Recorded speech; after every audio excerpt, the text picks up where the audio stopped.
Wow, that was actually a very smooth transition from the end of the music to now. How are you, Raider Nation? As you can see, I am not freezing in Philly. No. I am here. Oh, is that a pick six? Wow. Ravens over the Bengals 24-0. So at least we're not the only team to get their ass kicked and shut out. I'm actually watching two games at the same time. At the bottom is bonus coverage of there's the oh no, there's a different interception. Bears intercept Shador Sanders, the greatest quarterback in the history of the world. The greatest quarterback in the history of the world. That's not true, but I don't think he would fare any better behind our offensive line. I actually thought Pickett played okay today, considering that he hadn't really come in and did a lot of work with the offense. So, it's like an extended period of, was it tipped? Looked like a duck. I didn't see if it was tipped or not. I'm watching the top, and I was given 11.5 points. I'm like, no way. No way the Raiders are going to lose by more than 12 points. Thank God. Thank God I only lost 50 on that.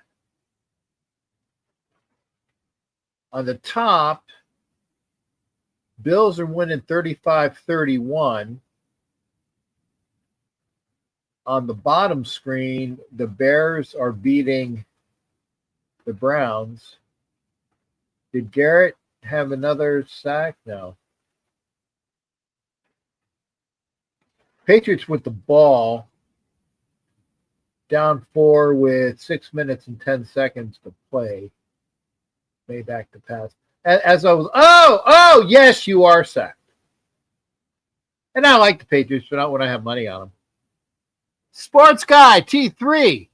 Trust me, Tom, this one's for you. I'm gonna put in the link, but this is only for Tom T3.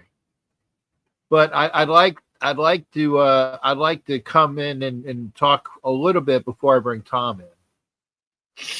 Tom says, "Hey, would you like to have a show?" And I said, "Yes, I would love to have a show." So as soon as Tom comes in, then I'm going to delete the comment.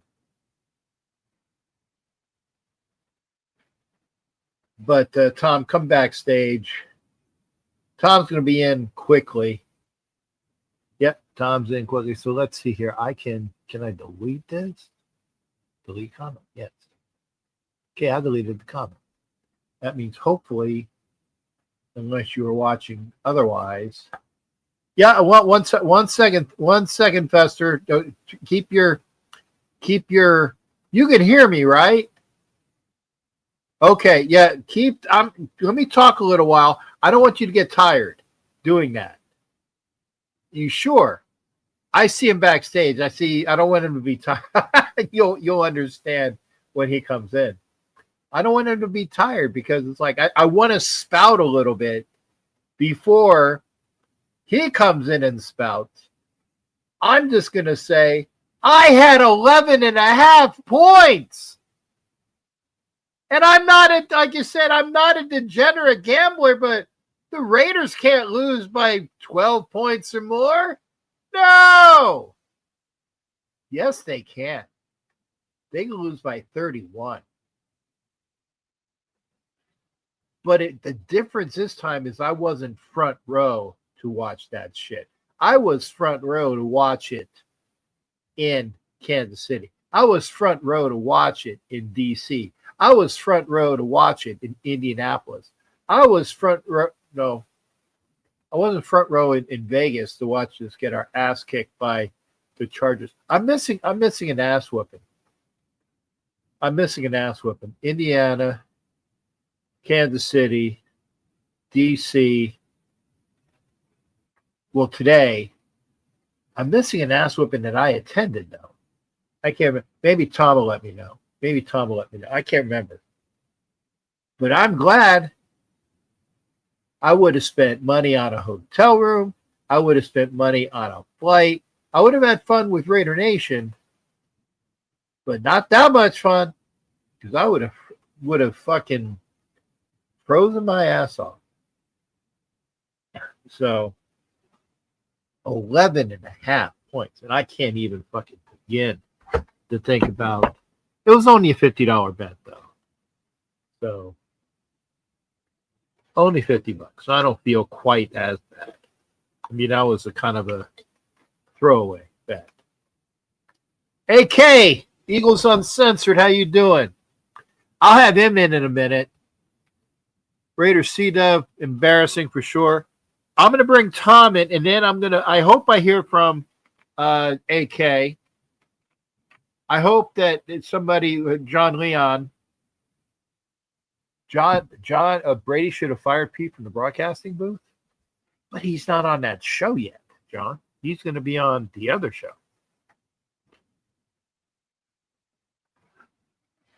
I got lots to drink here.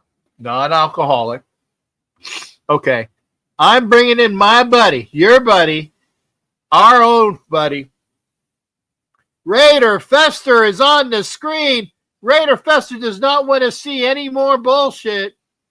No more Raider crapola on the screen. None. No more crapola on the screen. Good to see you, Raider Fester. Good to see you, sir. Hey, Jack. What's going on, brother? How you doing? Wish we had better news, but I would have told you if you'd asked me that you were going to put down that bet and had 11. I would have said no. It's not even going to be that close. I would have probably even taken 20. Wow. Well, I thought. No. I should have bet the way. And people were asking, they said, should it be Kenny Pickett to start? Should it have been Aiden O'Connell? Should they have gone ahead and rushed out Geno? Well, here's what my thinking on that was. It didn't really make a difference. Kenny Pickett at least is mobile. He did show a little bit of fire on some of the throws, but listen to this stat, Jack. And you may already know this already, but I'm going to give you a stat here that's just unbelievable. So Kenny Pickett completed 15 of 25 passes in the game. Not bad. Okay. For 64 yards. That's a 2.6 yard average. 2.6 yards per pass. Okay. Quarterback rating of 47.9. Not even got over a 45, baby. And he was sacked 4 times for 35 yards. Yeah. He lost more yards. He lost more yards and sacks than he had passing attempts. Wow. He lost 35 yards in sacks, and he only attempted 25 passes. He almost lost as many yards as he gained. Listen to this. He lost 35 yards in sacks. Ashton Genty only gained 35 yards on the ground. That's a net of 0. Net of 0. And then on top of that, Kenny Pickett had 7 rushing yards and Dylan Lobby had 4 rushing yards. So the Raiders had a net of 11 yards rushing. Positive yardage. Yay! Positive yardage. I thought they would have been under. No. Wow. I mean, what needs fixing in this team? Everything, top to bottom. Is this team as bad as the 2006 Raiders that went 2-14 in the bed and breakfast year? Was that the Andrew Walter year? That was the bed and breakfast year. Yeah, that was Andrew Walter, a quarterback, and it was the guys we brought in. That was the owner of the bed and breakfast offense up Tom Walsh. Up in Michigan. Not Walsh, the great Walsh, but Tom Walsh. No relation. Right. So not even Steve Walsh, the old quarterback. Not even Steve Walsh. But Oh well. But hey, I want to. I want you to. I want to congratulate. I want to congratulate Fernando Mendoza for his Heisman Trophy that he won up in New York City. Yep. I love Fernando Mendoza. I wish him well as a pro, but I'm cautioning the Raiders. And again, the Raiders are going to do what they're going to do. But again, you and I have talked about this. I think what the Raiders need to do and what they should have done last year is pick the top-rated offensive lineman on the board, trade back up into the first round and get a young quarterback. Now, maybe the young quarterback is John Mateer out of Oklahoma. Maybe it's Lenoris Sellers out of South Carolina. I think either of those would go. I think either of them would go. Yeah, he hasn't declared yet. If he declares, I think either one of them would go lower first round. If you bring in a quarterback at the very top of the draft, like the Tennessee Titans did this past year, what good's it going to do? And what's probably going to end up doing is this: if you bring in a quarterback and bring no protection around him, I'm sure you probably remember not Derek Carr, but his older brother David Carr. I mentioned David Carr the other day on my show. So he got shellacked so bad that it affected him for his entire career. His career was short because he was. If you think Derek Carr rolls up into a ball whenever he gets sacked, go back and look at the highlights of his brother. He looked like a rolled up newspaper, for sure. And the exact same thing happened to Joey Harrington, one of the top 3 picks for the Detroit Lions, were around the same time. If you bring in a top level quarterback, but you don't have the protection, you're going to get that person killed. I mean, Jackson Dart, the Giants, in my opinion, they did the right thing this past year. They went with the top overall defensive prospect. And I think Abdul Carter is going to be a good one. I was watching the Commanders-Giants game today, and he showed lots of flash. That Giants team is not good, but right now, in my estimation, they are worlds better than the Raiders from what the Raiders have demonstrated. But again, I think the Giants did the right thing. They drafted Abdul Carter first, but then they traded back up into the first round and got Jackson Dart. Now, Jackson Dart is not going to be a world beater. He's not going to be an all-pro, but he doesn't need to be. He's mobile, and if they put some more protection around him, he can be a good, serviceable quarterback. I think what Raider Nation wants is they want somebody to come in and turn this franchise around. It ain't going to happen next year. It is not going to happen.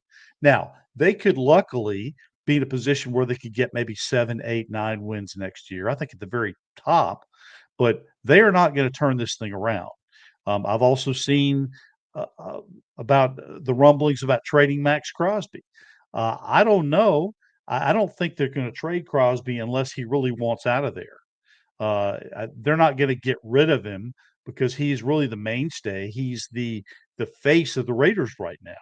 So they're not going to get rid of him unless he really, really wants to and demands a trade out. I think he would like to see this team succeed, but it's like being on board a cruise ship and it's like, hey, I'm on this wonderful cruise ship, but where the hell are we going? What?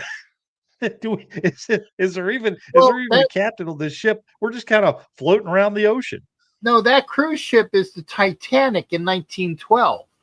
Okay, that's the cruise ship, and I want to say thank you to CJ, Angelo's buddy that is all about boxing. CJ Rich Boxing and BS. Make sure you go to that channel. Him and Angelo cut it up with some excellent boxing stuff. And even when I go over, and I've gone over there once or twice, I've lurked because, I have to be quick. Great boxing analogy, And I say thank you to CJ. That's another entry in the proverbial, I got to get my fucking time together to do the round 2, to do what do you call call outs, do the prizes.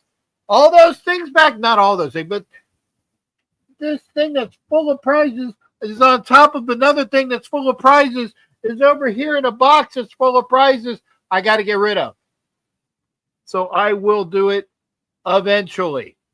It's going to be a long off season. It's going to be early for me. So maybe I'll do it. But thank you there, CG. I'll put that up. Okay, wait a second. I see in the comments. Bishop, okay, stud, quarterback, Who's the stud quarterback? Mendoza's the Heisman Trophy winner. He's a very good quarterback, but is he studly? I don't know. I don't know if he's a very good quarterback. He won the Heisman Trophy. No, Kevin. It hasn't been 3 years. It's been about at least a year and a half.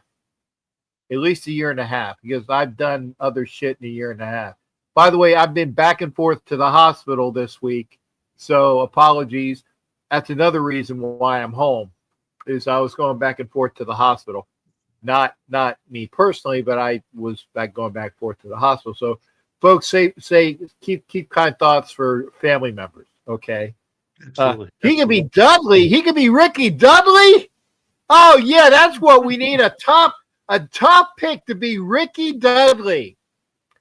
Ricky fucking Dudley. I agree with that, Raider Way. He could be Ricky Dudley. I think Mendoza could be Ricky Dudley. I think he might be, I don't know, another David Carr. I think he might be another. What was the kid that from the Pacific Northwest that the Lions got that you were talking about earlier? Joey Harrington. Joey Harrington. Yeah, Joey Heatherton was a model. I have that on my mind. You remember Joey Heatherton, right? She was married to I do. Lance Allworth? She was married to a cowboy. No. And she was hot. No, it was back in the 70s. No, Joey Heatherton was married to Lance Rensel. Lance Rensel. Okay, I knew it was a Lance, and I knew he was a cowboy. There's a blast from the past. Yeah, who Lance. in the chat room could come up with that. Ooh, there you go. I mean, great. Thank you for saving me. I knew it was a cowboy, and I knew it was a Lance. I just had the last name wrong. But those who don't know Joey Heatherton, look her up. She was hot. She did the Serta mattress commercial. Serta mattress commercial, absolutely, yeah. Back in the mid 70s, I think, early 70s. No, he's not gay.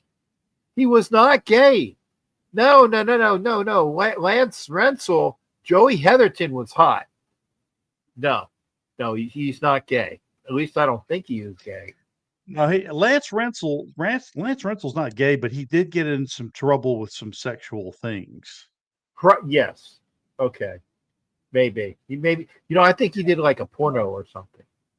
Well, I think he got caught with an underage or something like that. It was he was gay? Like see, Coach Sipping John, he was gay. Lance Rensel, I'll have to look it up. Go ahead and talk there. I'm gonna look it up. Lance Rensel gay. Because it says Lance Rensel, Joey Heatherton was the first thing that came up. Right. Okay, Lance Rensel. She divorced him because of some proclivities. He married Joey Heatherton, an actress dancing her. Okay. Is he gay so far? Okay. Propensity for exposing girls. Oh, see, there's a propensity for exposing himself to girls. Heatherton filed for divorce in 1971. Rensel was in New Orleans with the. I don't see anything for propensity. Okay, here. Oh, okay. He was a PD. After he was charged in indecent exposure for exposing himself to a 10-year-old girl. Okay, not gay. Not gay. Just a pedo. Okay, just a pedo. Okay. I remembered that from back in the day when it happened because I've been following the NFL a long time, and that was one of those stories that came out, but it was kind of pushed to the side. They didn't really want to announce it too much.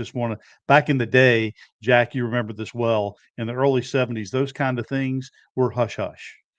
We pushed him to the side and said, okay, well, he got in trouble, but we didn't really announce what the troubles were like we would now. Now that would be all over the place. CJ, the name of my guest is, get ready, buddy. Raider Fester. That is Raider Fester. Now you know why. That's the name of our guest. Thank you there. CJ was asking, what's the name of your guest? Raider Fester. Yep. So not gay. He was a pedophile though. but he Was. wasn't a gay pedophile. He was just a pedophile. Correct. That You we know, know of. that we know of. That we know of. Stand by a second. I got a phone call that I got to take. So you go ahead and talk there, Fester. Okay. I'll be I popping will. out. Okay. All right. So a lot of Raider Nation's talking about the fact that Fernando Mendoza is going to be the savior of this team, and that we are going to be in the line to draft the first or maybe the second overall draft pick. And I spent the day watching the Commanders and the Giants play. And the Giants are not a great team, but in my estimation, they are worlds better than what I've seen with the Raiders.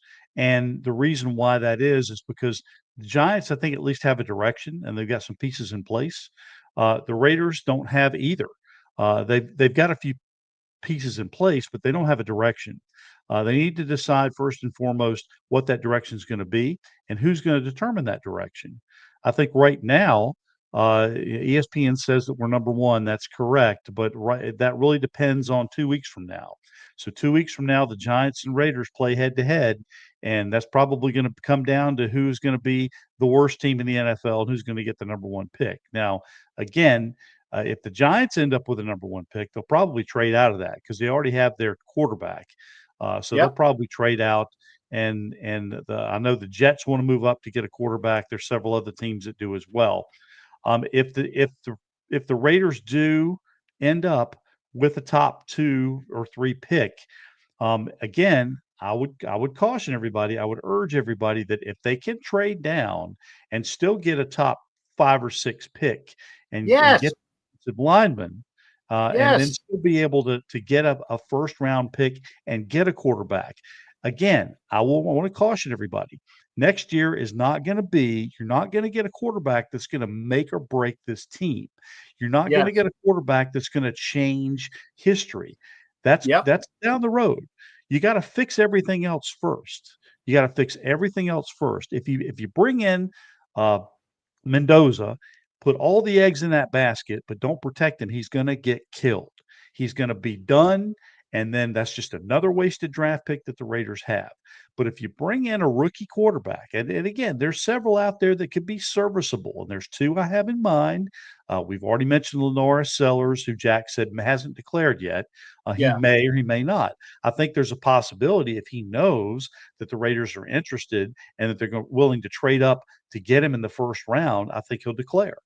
If not, I think they could certainly roll the dice with John Mateer, the quarterback out of Oklahoma, who probably could drop to the second round. But if you draft him in that first round, you've still got that option. Extra year you got that extra year, and that extra year could make all the difference when you're looking at putting the rest of your team together. Look, if we bring in 2 quality offensive linemen in the draft, we already have 2 rookie offensive linemen from this year. We also have JPJ's only as his second year. And then if you bring in 1 or 2 quality free agents. Get the center. I just saw an article today that the way that the Ravens pick, that they threw money at somebody else, it's going to be hard. It's going to be hard to re-sign him because the Ravens went after, they've re-signed other people. By the way, Mahomes is hurt. Not that I would never wish that on anybody, but I'm very happy to see it. Yeah, you understand the difference? I wouldn't wish it, but I'm happy to see it. There's a difference there. There's a difference there. But the thing is that, yes, I'll take John Mateer. I'll take Lenora Sellers if he declares. Okay? I'd do that. And you can drop to get Lenora Sellers.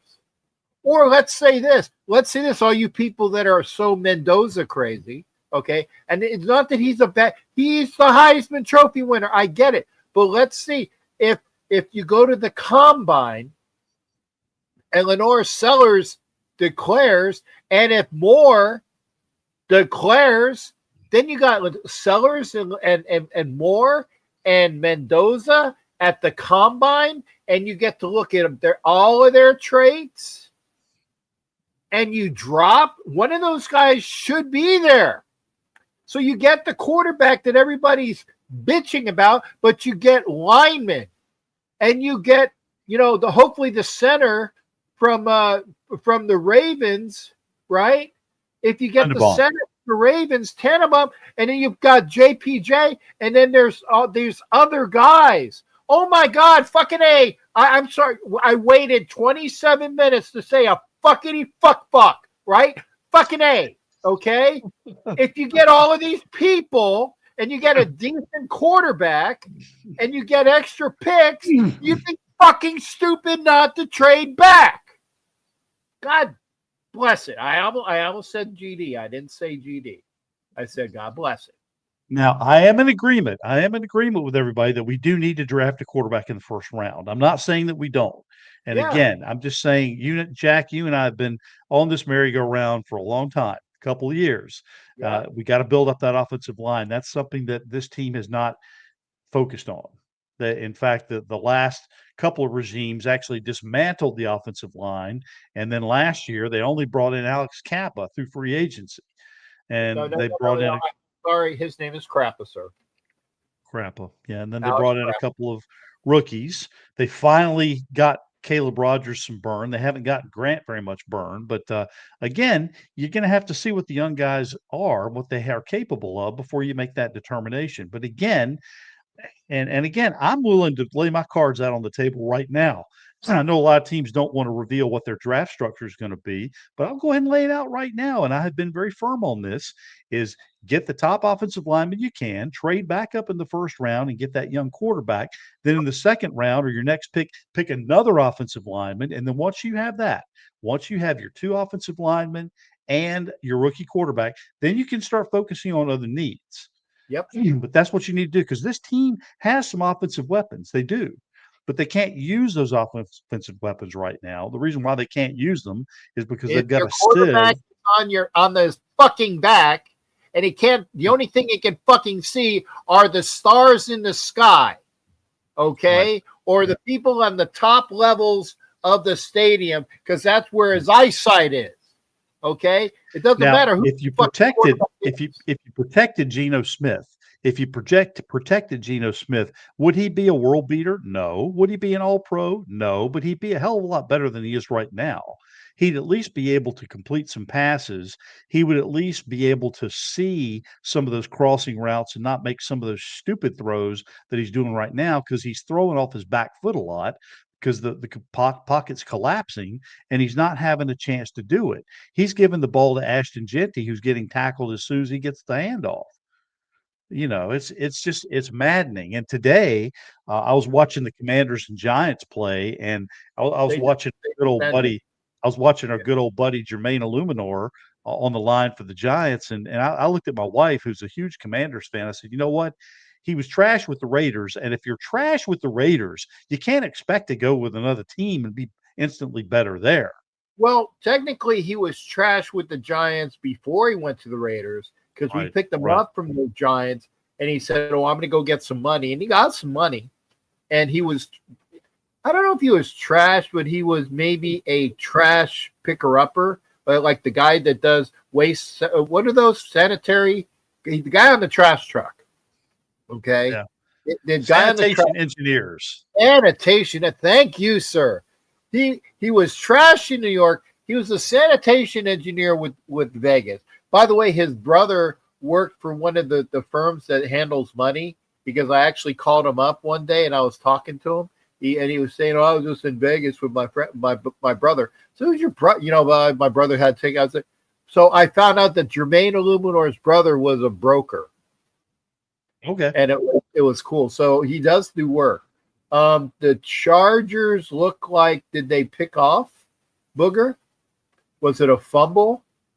I don't know, but it looked like I saw a Charger with, oh, good, because I had the Chargers +4. And Mahomes is hurt. Not that I would wish it.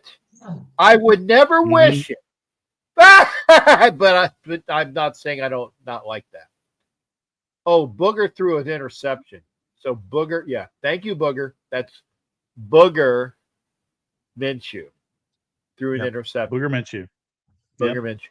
So, yeah, and Kev, we know they make no effort to address. I tell you what, though, Rodgers looked, he needs some work. He does. He does. He needs some work. And I'm willing to grant him that. Yeah. You got to put a rookie in. The rookie's going to make mistakes. Yeah, And but he also needs a good offensive line coach. That's one reason why he looks like ass. Because right.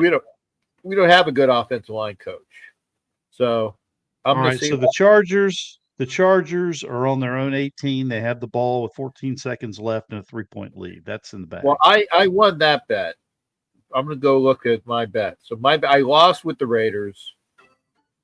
Okay. So my phone's telling me. Go ahead, Tom. I want to. So the Chiefs are now 6-8. The Chiefs are now 6-8. So if they're not eliminated from the playoffs, they're on life support. So that's good. And I will tell you all out there. I will tell you all out there, just like I told my wife earlier. There are two teams that I hate in the NFL, and they both emanated from Dallas. Because again, some of you may know this, but the Kansas City Chiefs were originally the Dallas Texans. Yes, and I know that. The AFL started with the Dallas Texans, and the NFL didn't like that. And the NFL said, you know what? We're going to screw you over. So we're going to open up an NFL franchise right here in Dallas, and we're going to sink you guys. So Lamar Hunt, who's the owner of the Chiefs, after 1 year, he could see the writing on the wall and said, well, we can't compete with the NFL. So he moved his team to Kansas City. So the two teams I hate the worst, the Dallas Cowboys and the Kansas City Chiefs, both got their start in Dallas. So I hate to say this because I had family member in the Dallas area at one point. But those are the two teams that are on the bottom of my list. I got two more. Hey, Thomas, I got to crow a little bit. I got to crow a little bit. Go ahead. Go ahead. I won with the Chargers. Nice. And I did pick the Bills to win, and they won. So that covered my loss of the $50. So I'm actually was ahead on that. I'm ahead on that. And then upcoming, I got the Lions plus 5.5 on the Rams. That's gonna be tight. Gonna be tight. And kind of an upset. I picked the Packers to win. I picked the Packers. Interesting. Maybe. So but and if I lose, that's gonna be a tough game, and the Packers will be on the road.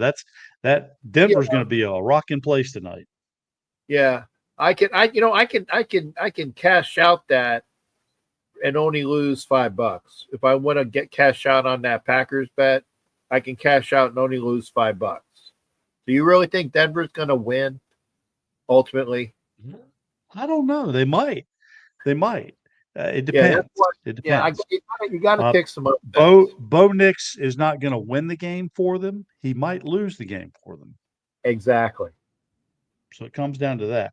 Now, here's the other thing that I want to say, and then I want to address this to Raider Nation because, again, a lot of people have been talking about Joe Burrow. Okay? Joe Burrow is not happy in Cincinnati, and there's been talk about let's give up a first-round pick for Joe Burrow, and he could come in, he could be the savior. And I'm just going to say, stop that talk. Stop that talk. Oh my God! Behind what offensive line, people? I can play offensive line, and we'd be better off. And I'm 60 years old with a cane, and that's when I'm not in my power chair. Come on. Jesus Christ. Sorry. Apologies, Bishop. I didn't say GD, though. I held myself on GD. But, wow. Yeah. So, anyway. But no to Joe Burrow. No to Joe Burrow. No to Joe Burrow. Hard no to Joe Burrow. Now, if the Raiders had done what I had asked them to do 2 years ago, and I'm going to go back and I'm going to crow on this. Last year, two years ago. 2 years ago. And last year with Membo. Even before that, 2 years ago, when they decided not to re-up Stidham, and Stidham was out of the building, and the Raiders had to decide what to do with quarterback. I came on with you, Jack, and several others, and I said, look, get Jacoby Brissett. Go ahead and get Brissett. Sign him now. He's not going to be the career franchise guy, but he can be your placeholder. He is mobile. He knows. And again, he was a New England player. He knew the New England offense. So I figured at least that had some connection there. You have somebody who has played, somebody who's got experience, somebody who's not glass, who like Garoppolo was, somebody who's going to come in and at least be serviceable. And that's what you need. Yep. What the Raiders were trying to do is they were trying to get a flash in the pan. They were trying to recreate something. Let's find what's going to make us great now. That's been the problem with this Raiders organization. I'm convinced that Mark Davis wants to win, but he's not willing to put in the work and get in the people to lay the foundation in place. They want it now. They want it now. Okay, if we do this, if we do these two things, we'll make the playoffs. Okay, if we do this one thing, we'll turn everything around. No, it's not. It doesn't work that way. They were able to get Brock Bowers last year in the first round, and that was great. They were fortunate to do that. They got Ashton Genty. They picked him the top running back in the draft. That's great. That's two great offensive pieces you have, in addition to Michael Mayer, who I think is a great tight end, and Ian Thomas, who is no slouch. Ian So you got Thomas, three really good tight ends on the team. Yeah. What was we had a couple years ago, we had three really good tight ends a couple years ago. And I can't remember what it was, but we had three of the best tight ends in the league, and this was before Bowers. We had three. We had Foster Moreau and also Darren Waller. Yeah. And Darren Waller had almost like an all-pro. I think he had an all-pro season. Yeah. Yeah. And what I tell people all the time is just because Brock Bowers is a tight end doesn't mean you can't line up in the slot. You know, you could easily take both of the tight ends, take Ian Thomas and Mayer, line them up both the tight ends, and then you could put Bowers in a slot. And those are three of your best receivers right there. I mean, again, if you're going to look at 6, 7, 8 yards a pop on passes, or having some extra blocking support to break Genty free, there's your offensive plan right there. That doesn't really require an all-pro quarterback. It just requires one that's going to be able to make quick, accurate throws. Now, I think either Sellers or Mateer could do that. Jacoby Brissett could certainly have done that. But again, my thinking was the Raiders weren't willing when we had the whole transition with Carr. They never brought in a rookie quarterback to groom as a transition. And when he got out of the building, they never addressed that and said, look, let's go ahead and get somebody as a bridge, and then we can go from there. Actually, they had someone in mind. Remember, they had someone in mind to be that guy. And then they went ahead and drafted Connor Cook. Yeah. Remember, they drafted Connor Cook to be the understudy. And because of that, and I've said this how many times, because I know you know what's the words that's coming out of my mouth. Because the Raiders drafted Connor Cook and took Connor Cook away from the Dallas Cowboys, who did the Dallas Cowboys draft, T3? They drafted a guy by the name of Dak Prescott. Thank you. Yeah. And that man has a Foster Moreau, Darren Waller, and Derek Carrier was a really good tight end. Oh, my God. Tom Brady just showed his teeth. It's like, that's like scary. That's scary. Yeah. Oh, we'll call that in the hunt, and Kansas City is not even in the hunt anymore. No, they're out. They're not. They're not. out. They're out. They're out. Yeah. I'm sorry. I'm really excited. God help a chick that hangs out with me tonight, because I'm really excited that Kansas City's out of the playoff. But anyway, and we said earlier at the beginning of the year that they wouldn't make the playoffs. Yep. We both did. Yep. I was happy. I was like, oh, and then they started to win, and I was like, God, it was. But thank God, the only two people that, and right now, because both the Garglers, they're a wild card right now. Right. And we both picked the Denver Donkeys to win the West.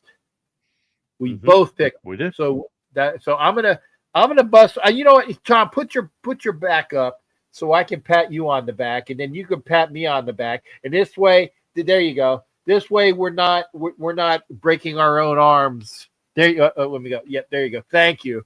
It's this way. This way we're not breaking our own arms, patting ourselves on the back. So right. That's good. But again, hey, looking at next year, Bishop says Brady's going to pick a quarterback. He might, but it doesn't have to be Mendoza. It could be Lenoris Sellers. It could be Mateer. It could be somebody. Oh, there's a fight in the Bronco-Packer game. Cool. But yeah. I just saw it. I just saw it on TV. Because I'm doing the two TVs in my. See, did you know? I said, well, I can do this with the two TVs in my room. There's two football games. They just started the game. That could be a real chippy affair if that's the case, because the game just started. Little chippy. Like I said, that this is my room with the two TVs. So not bad for the old fuck here. Because I can watch. That's it. Mathematically done. Nabman says yes. Mathematically done. Love it. Nabman picked the Broncos too. He's making sure that he lets us know he picked it. The Donkeys. So Jack, are you going to be at the last game of the year, the Raiders and the Chiefs? Yes, I will be. Here's what I'm going to encourage anybody who's going to the game. Here's what I would want to encourage everybody to do. Bring a sign to the game. Bring a sign to the game that says, we're going home and you're going home. But they're already going home. Right. It said Kansas, or how about Kansas City can watch the playoffs on TV just like us. Right. Or Kansas City's going to the Super Bowl. They'll be in section 114. I like that too. Yeah. Kansas City's going to the Super Bowl. What do you call it? The scalpers have tickets available for you. Oh yeah. Wow, the Jackson will put a wallop on the Jets today. Yes. And what was it? Bishop was saying that the Jets always pick a quarterback. They haven't picked a good quarterback since Joe Willie. Well, Richard Todd wasn't bad. Yeah, but he didn't have anything around him. Yeah. But that was it. I mean, that's probably the last time they drafted anybody who was anywhere near decent. Hey, I like Chiefs, that welcome one to the January couch. I'll get the popcorn. Now, I like you are right there. You're right there. I like that. Maybe remind me on that one. Now send me that, and I'll see if I can get a poster board. I bet you that would get on TV too. Hey, Jack, if you talk to Coach Defense, thank him for my early Christmas present. Getting the Chiefs out of the playoffs. Yeah. Thank you for that. Thank you. I'll actually thank them because they told me to take the Chargers +4, and they told me they said that I was stupid taking the Bills, but I said no. I think the Bills are gonna. So I bucked the trend on that. So I did that on me. I bucked the trend. I picked the Mafia. But I did, like I said, I did pick us at plus 11.5. My God, we suck. Sorry, I'm not quite. Wait, when can I say that other word? We got to lose. Ooh, we got to lose 2 more games. Well, we're going to lose to the Texans next week. Yeah. Okay. So that means that when we play the Giants, 2 weeks. In 2 weeks. And if we lose to the Giants, which will lock up the number 1 pick, by the way. Yes, it will. Yeah. Even if I don't know if that is still locked up, even if we beat the Chiefs. I don't know. Because again, we go head to head. Well, if we lose to the Giants, they would then have 3 wins. And then if it came down to 2 3-win teams, it's head to head. The Giants win that head to head. Okay. So if the Yeah. Raiders lose next week and then lose to the Giants, they have the number 1 pick sewed up. Good. Okay. Okay. So they could beat Yeah. the hell out of Kansas City and still have the number 1 pick. Yeah, Ed, I get it, but there's so many things, there's so many little things that we can look forward to. Like when I took a shot at the fake Pirates the other night. I took a shot at the fake Pirates because it's great when they lose, because I have so little to pin my happiness on.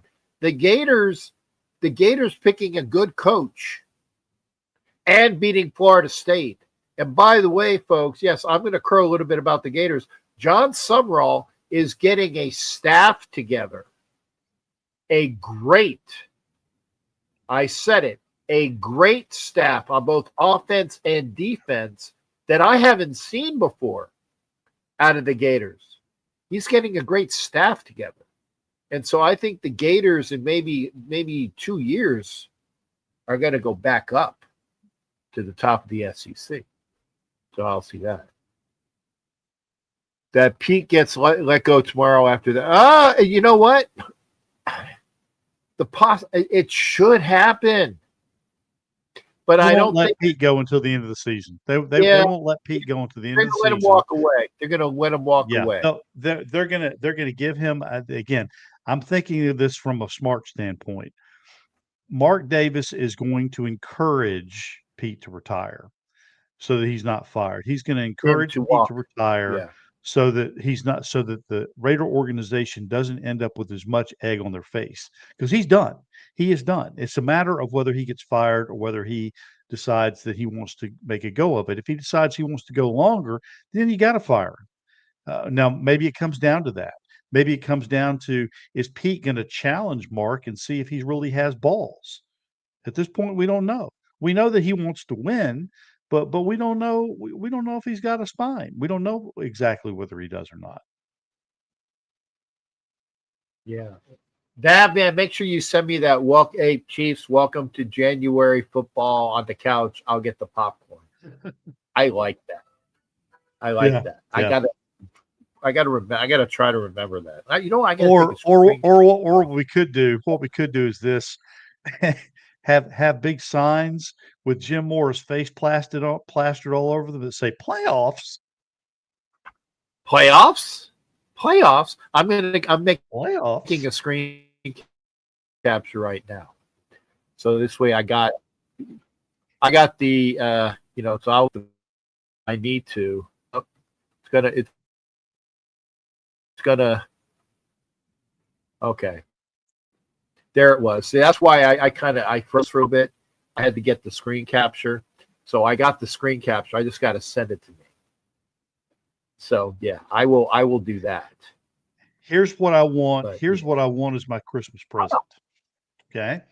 I want Mark Davis front and center, along with John Spytek, to address everyone, Raider Nation, and say, look, 2025 did not go well. 2026 is the beginning of a long-term rebuild for this Raiders organization, and say it from the jump. And 2026, the Raiders might make the playoffs if they're lucky, but that's not the goal.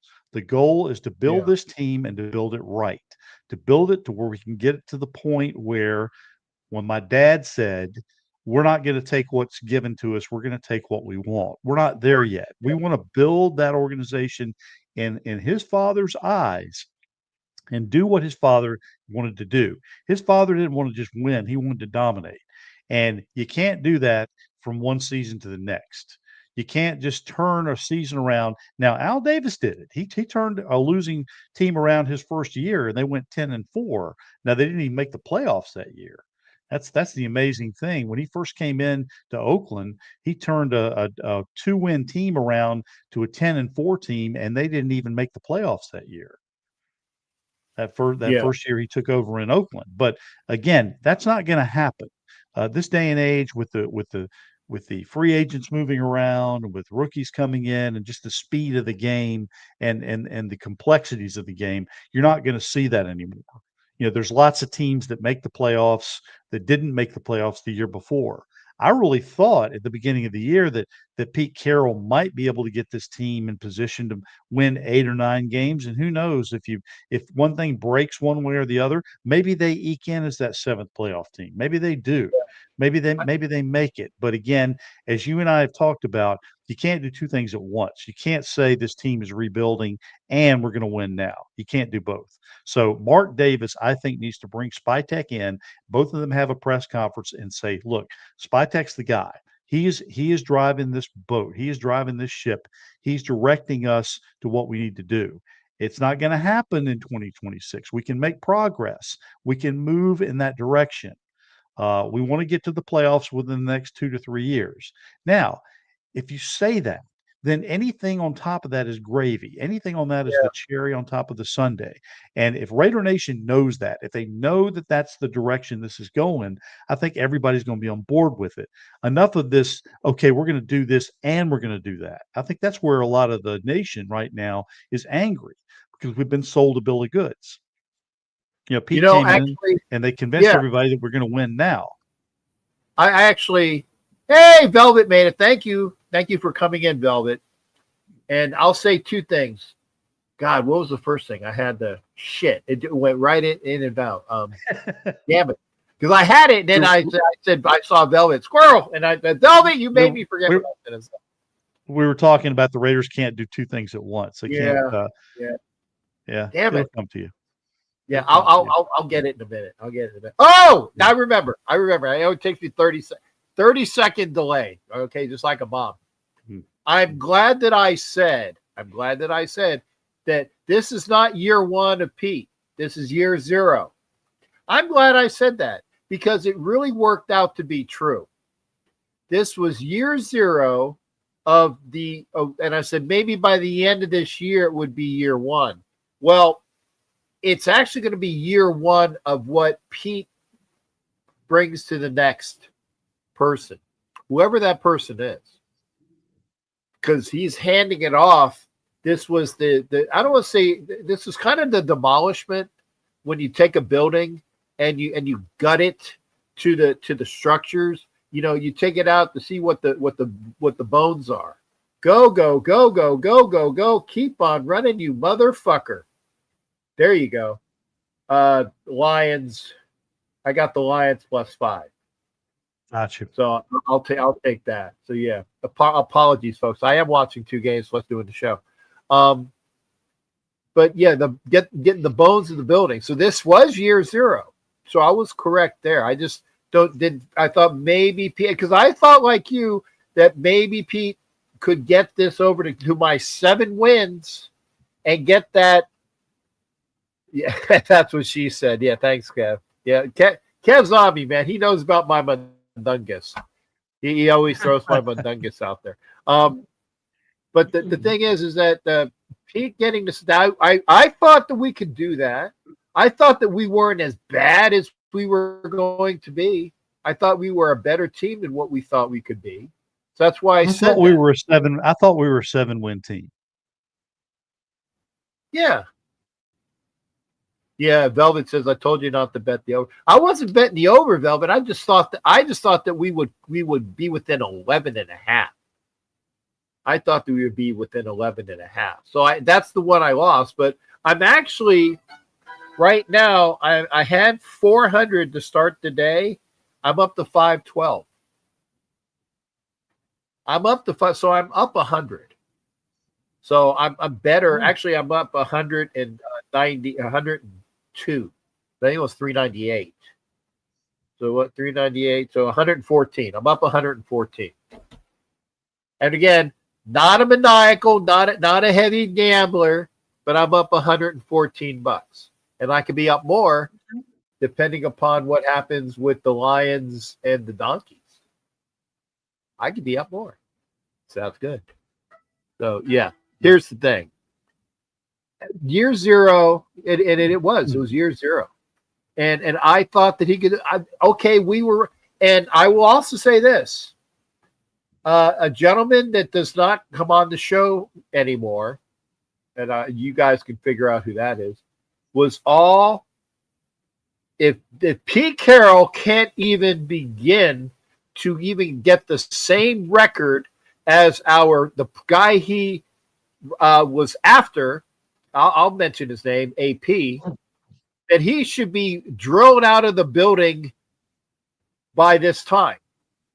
So that's maybe why I think Pete knows he's gone.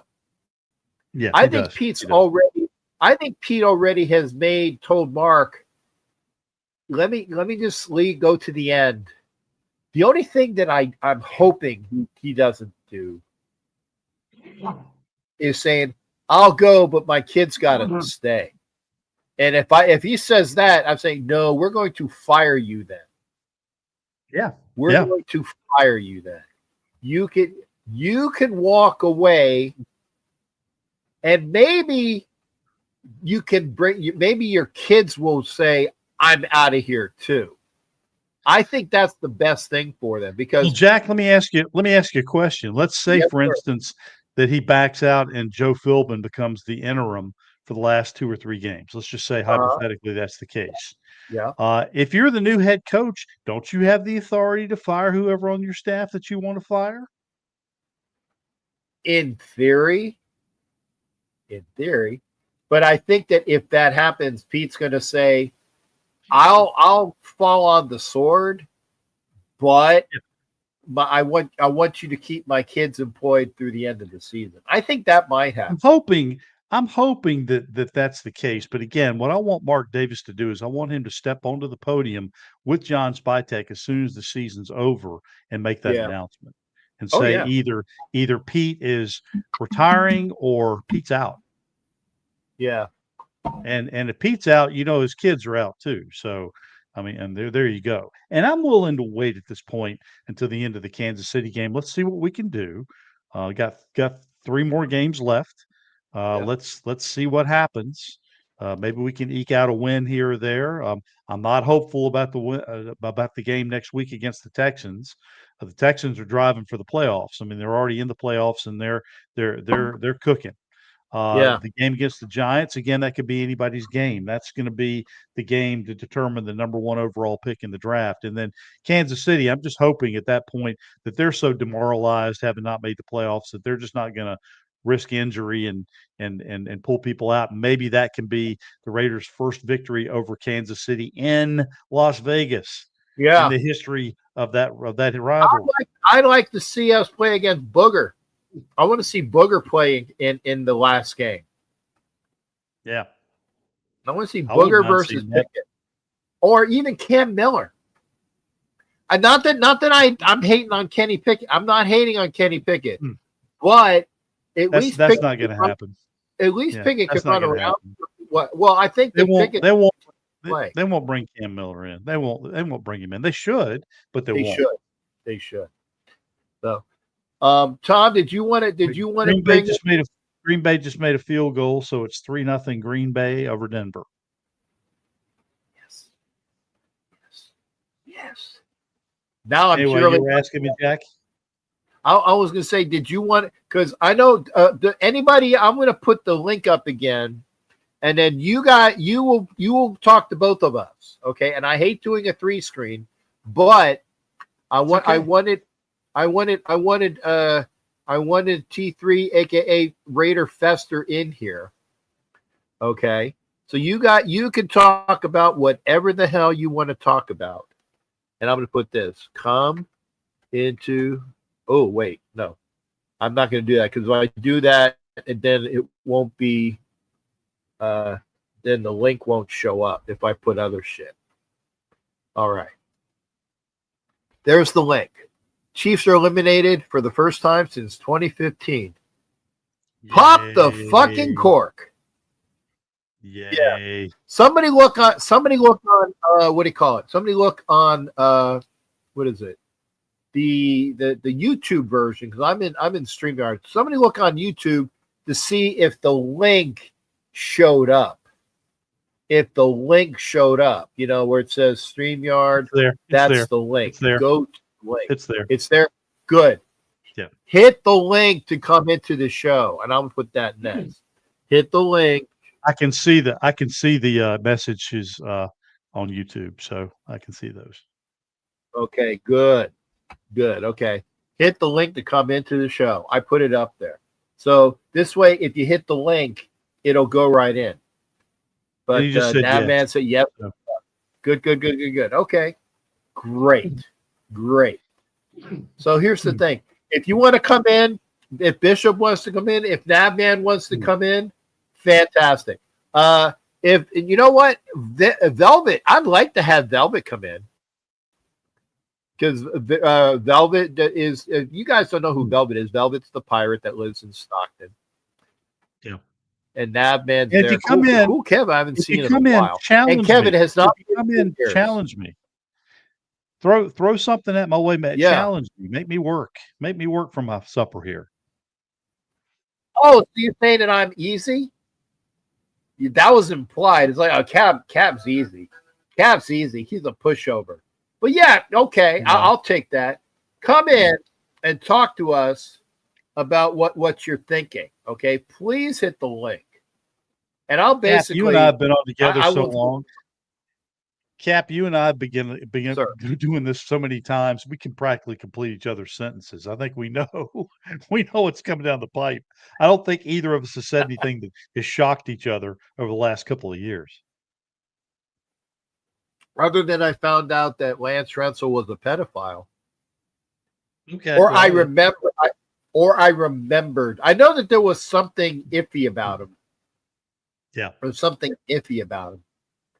But I gave him some dues like, wow, Lance Rensel was, and I got his football card, by the way. Yeah. Lance Rensel was married to Joey Heatherton. Yeah. Not Joey Heatherton. In Dallas. He started out with Dallas and he finished his career with the Rams. Yeah. Well, yeah. He was with New Orleans briefly, but finished up his career with the Rams. Yeah, and that was and I think that was one of those things that I think that maybe his wife kind of inspired him. Kind of like, Russell Wilson's wife was like inspired him to like sign with the Raiders so then I can get my shot in Vegas. Or we can't go to New York so I can do stuff in New York because that's the capital for a bunch of, because they listen to the wives. But if you're married to Joey Heatherton and you're fucking with a 10-year-old girl, yeah, dude, 10 years old, they're flat as a board. There's nothing appealing about a young girl. Nothing appealing, and it's just gross. It is gross. So yeah. Mahomes got hurt. We might be playing Minshew the last game of the year. Again, not that I wish things like that. I didn't wish it, but I'm not gonna say that I'm disappointed. But he's got. It looked like an ankle. It looked like a high ankle sprain. And if it's a high ankle sprain. If it's a high ankle sprain and the Chiefs are out of the playoffs, no, they're probably not going to play him. You're out of the playoffs. Right. You're out of the playoffs. Right. This computer performs similar to Geno Smith. Is that a crack on me or your computer? Left knee injury. Left knee injury. Okay. So it's worse. I wouldn't play him. They're out of the playoffs. Playoffs. And I will find a poster board. And I will have it. You know what? It's hard to get a poster board that big and transport it with you. So I might have to buy it in Vegas. So that I don't have to take it on the flight with me, because I had that one with the last time that we played Pittsburgh in Oakland, and I had a big thing about and I have it somewhere. I still think I have it, but it was a pain in the ass to bring it to Oakland and then have it, and it just got all fucked up. So maybe I'll just Furpo's in here, so okay, and all we need is Matt Marinovich.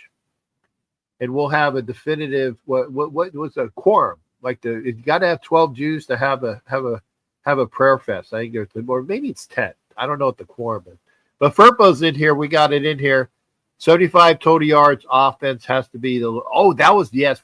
I know that we had a crap load of no offense. With 75. I took the 11.5 points. I'm still up $114 though. Even with that $50, 140. Come on into the show. I swear. I want to hear from Manav Man. I want to hear from Cool Kev. Raider Way would be cool to come in. Bishop, come on in.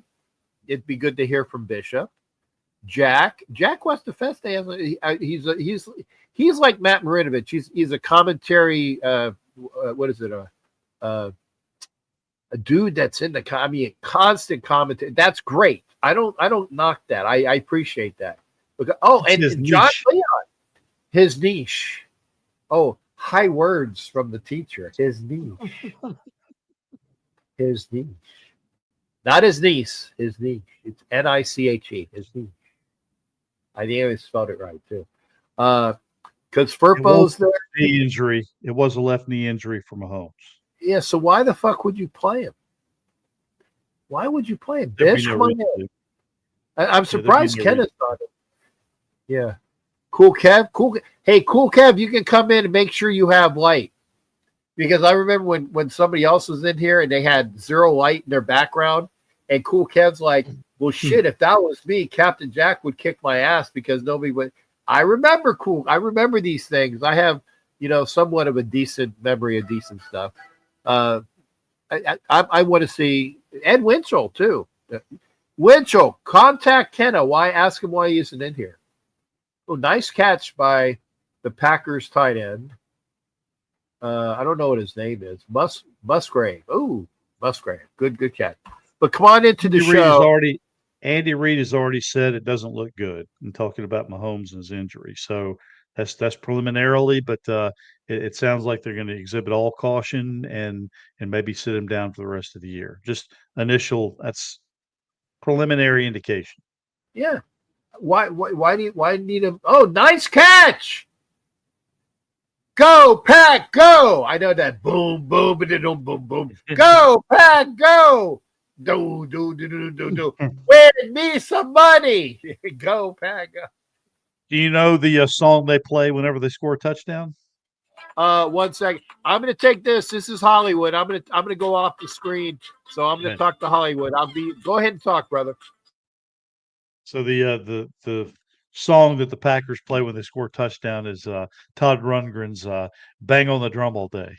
So for those of you who are curious out there.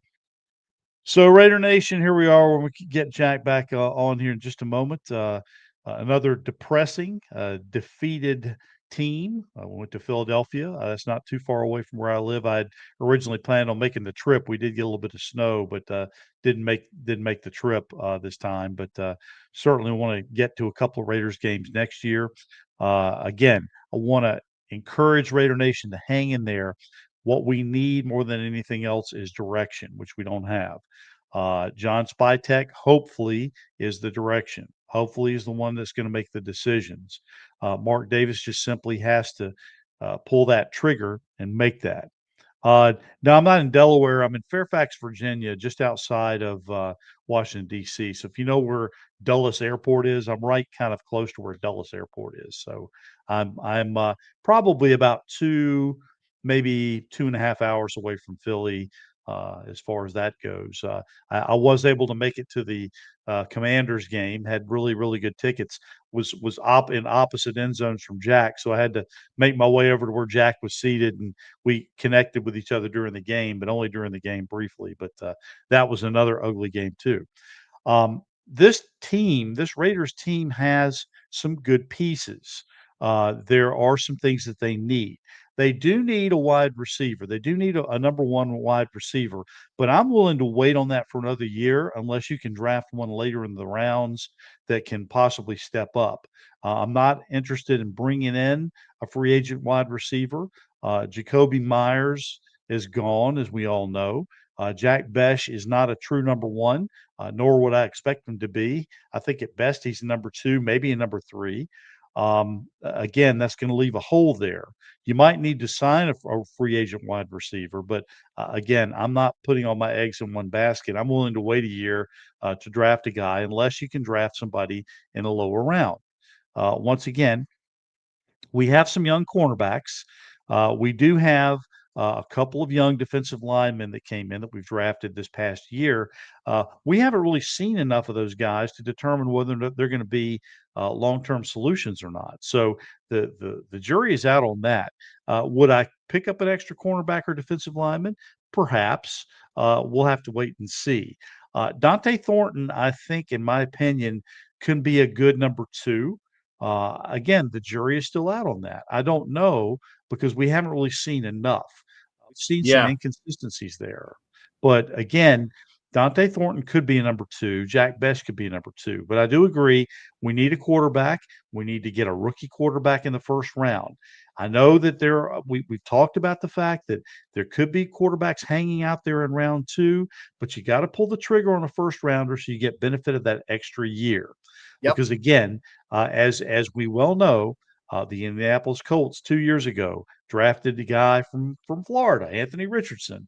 He's not seeing the light of day. He's injured, and again, he's still on his rookie deal, but the team is doing well despite that. And that just proves that you don't have to go all in on a rookie quarterback and have that be the answer one way or the other, because the Colts are right on the verge of making the playoffs. And again, here's the funny thing.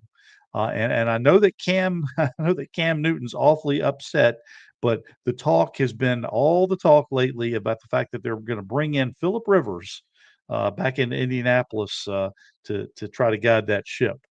But he said Thornton needs to see Chris Carter, Randy Moss to work on his craft. He just needs the work. I think he's going to be well. He needs reps, but he needs reps with one quarterback. Right now, the Raiders are all over the place. They don't have anybody that he can really connect with. That was the reason why I wanted to bring Cam Miller in and have him build up some rapport there. I really thought that Cam Miller stood a good chance of being a backup quarterback this year and being a guy that they could develop. Now, again, I didn't think that Cam Miller would step in as the starter, but it couldn't hurt at that point. And I was really seriously under the impression for the last couple of years that the Raiders could have drafted two quarterbacks at either of the last two drafts. It wouldn't hurt. You bring in young guys who are rookies, who knows? You might end up with a guy who ends up stepping up like Brock Purdy did. Brock Purdy is a guy who I wanted the Raiders to draft toward the tail end of the draft. I think it was a 22 draft. I can't remember, but I saw him play in college and thought, here's a guy that you can bring in a later round who could do pretty well. But I'm not the general manager, and I don't profess to be. I can certainly go over the draft pick selections I've made in comparison with what the Raiders have selected, and my draft selections haven't been all that bad. And now again, hindsight's 2020, but I could put mine up against what. We both said Fuaga and we both said Membu, and if we would have had one, if not two of those guys, okay. Now, granted, we wouldn't have Bowers, and we wouldn't have Genty, but whoever we did have in the backfield, and who we did have at receiver. Gino wouldn't be as bad in my mind. Gino wouldn't be as bad. And I'm glad because I was wondering what the hell happened with Richardson. Hey, Tom, or T3 Fester, I'm going to bring in another naval person. So, and I'll bring over to, so people don't have to see I'm ugly, so they can have the words over my head. Wow. Yeah. I'm super close. Hold on. Hey, by the way, go Navy. No kidding, right? Yes. I won money on that game too. I won money on that game. Well, I'll tell you guys, after the season Navy had and the season Army had, if Navy didn't win that ball game, something's real wrong. So I mean, but not a surprise. I did say it was 50 close. Yeah. I did. Hey, I did say it was going to be close. I said, right. I had Army plus 6.5. So I took that. I took Army and 6.5 on a parlay, and I says Navy's going to win, but it's going to be close. And I won money with. I think I won like $200 with Navy, with the parlay and the straight bets and everything. Said I won money today. So yeah, go Navy for sure. And I brought in Navin, and I made you happy.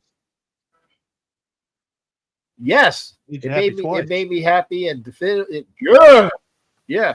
And obviously Bishop is a Navy man as well, protected by the Second Amendment. There you go. And Bishop's all about the Second Amendment because, like I said, I won't say what he is, but I will say that he is a very, very professional, retired person of great skills that likes to roll telephone poles in the surf in the night off of San Diego with teammates. That's all I'm going to say. If you can't figure that out, you're fucking stupid. Right. Okay? I didn't say how awesome he is, but I said he's got skill. So, yeah, go Navy. And, you got it. So now what we're talking, and we said this, and even if we have the number one pick, there you go. Hoo-yah. There you go. I'll put that one up. That gives it away. At least it was said correctly. Even if we got the number one pick, it was said correctly. Hoo-yah. That one. That was close. You say that a little bit wrong, you piss off the Marines. So yes, because the Y's are ours. Yeah. and the H's are kind of like like they're Jewish for the Marine Corps. Yeah. Because they have like it's like like that. Correct me if I'm wrong, but did Jack just call all Marines Jews? No, I did not. I did not call. I love you, Devil Dogs, man. Don't shoot me. Don't kill me, bro. I'm just kidding. No, I did not call all Marines Jews, which is not a bad thing. It's not. No. But let's hear that man's prognostication. I just found it funny I just found it funny. Dad, shut up and talk. Yeah, talk shit about the Raiders, not about the Temple. Okay, go ahead. Okay. Yeah, the Marine Corps doesn't have a football team anyway because they're part of the Department of the Navy. So there you go. Anyway, so the men's department is what they would say. You know, I'll say it for them because they would say. Go ahead, Nav. I have to agree with what both of you said. Sorry if the sound stuff's not right. My studio is down in my shop, and it's like 8 degrees here, and my shop can't support that as far as being warm enough for me to be down there. I mean, I'm good if it can stay 50, but at this temperature, my heater just won't keep up with it. So hopefully the sound's okay. Okay, no background noise. Good. Okay, I have to agree with both of you. The thought process of bringing in if we have the number one pick, bringing in a rookie quarterback to be our day one starter is a fucking idiotic idea whatsoever with the O-line. Now, granted, JPJ is going to be a freaking Hall of Famer one day. Colton's getting older. Let's not forget that he does get injured quite often. Now, that could be because of his workload. I do like what I've seen out of Caleb Rogers. So that being said, I think Tom said it best. Did you watch today? I think Did Tom you watch said it best. Today? What? Nav, did you watch today? Because he against a very good defensive line. Yes. You can see that he needs work. And he needs work from a offensive line coach knows what the fuck he's doing, not the son, not Tweedledee or Tweedledum. I don't remember which one's Tweedledee and Tweedledum, but he's Tweedlefuck of the coach's kid. We need an offensive line coach that actually knows what the hell's going on. There you go. So, I set you up. All right. So you pretty much that's pretty much my next point. My next point is, it doesn't matter what offensive line you had if you don't have a coach to coach them. That doesn't matter. And it also doesn't matter what quarterback you have if you don't have an offensive line to protect them. So that's the all raveled in a ball conundrum. However, if you have the opportunity without giving up anything to get the future franchise quarterback and you believe he's that guy, don't let Jamarcus Russell scare you out of it. Because the offensive line can be built in several ways. Most offensive linemen, I mean, reality-wise, from the Raiders, typically either our good ones either came from elsewhere or in the second and third round. Yeah. So if you have that opportunity with the number 1 pick and you think Mendoza or Dante Moore or whoever else may be there, because not a lot of people have declared yet. Hell, Mendoza hasn't even declared yet, even though we know he's going to come out because he has nothing left to prove.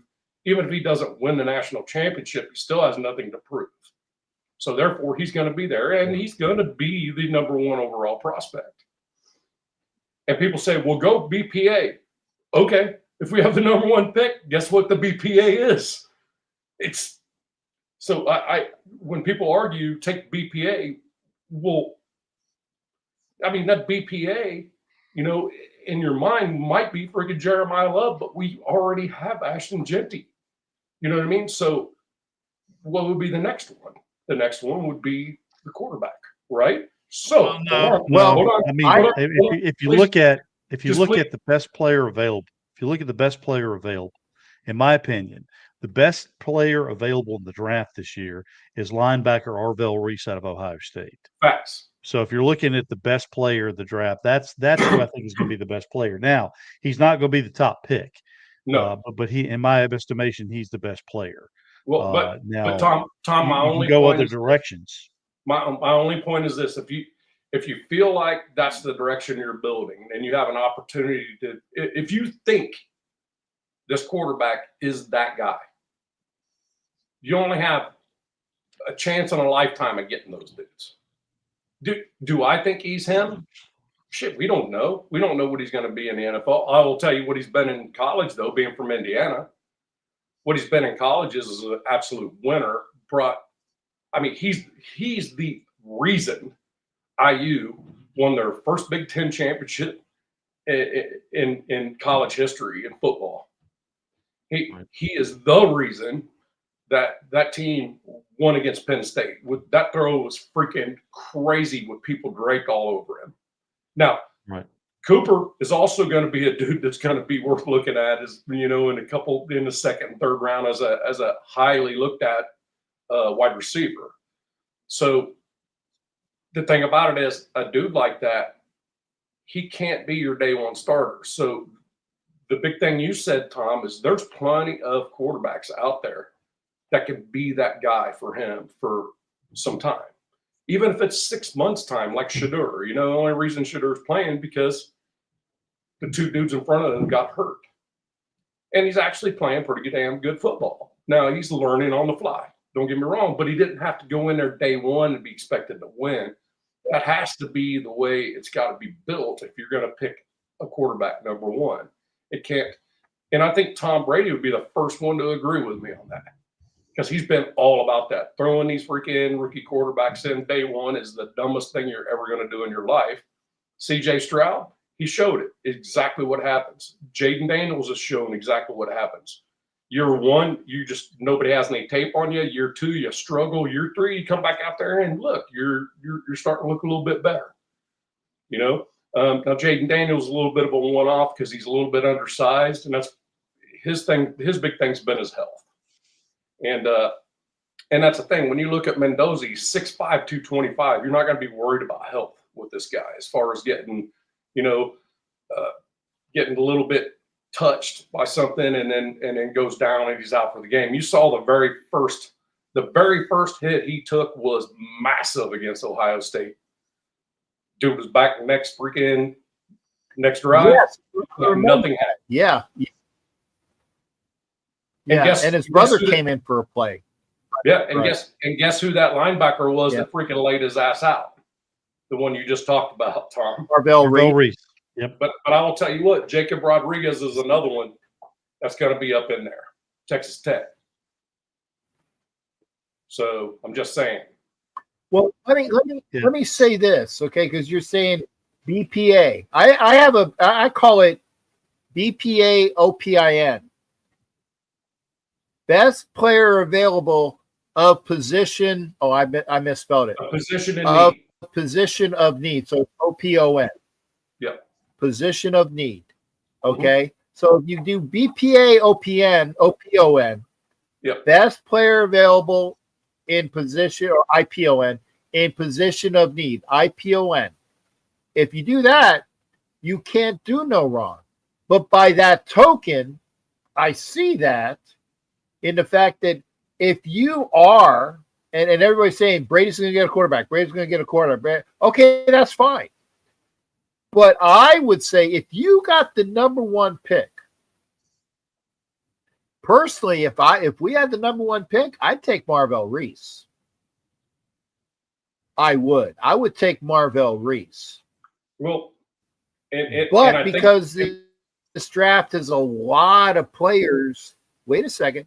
Because this draft has a lot of players of great positional need, I would trade down to like a top 5 pick if the Jets want that pick.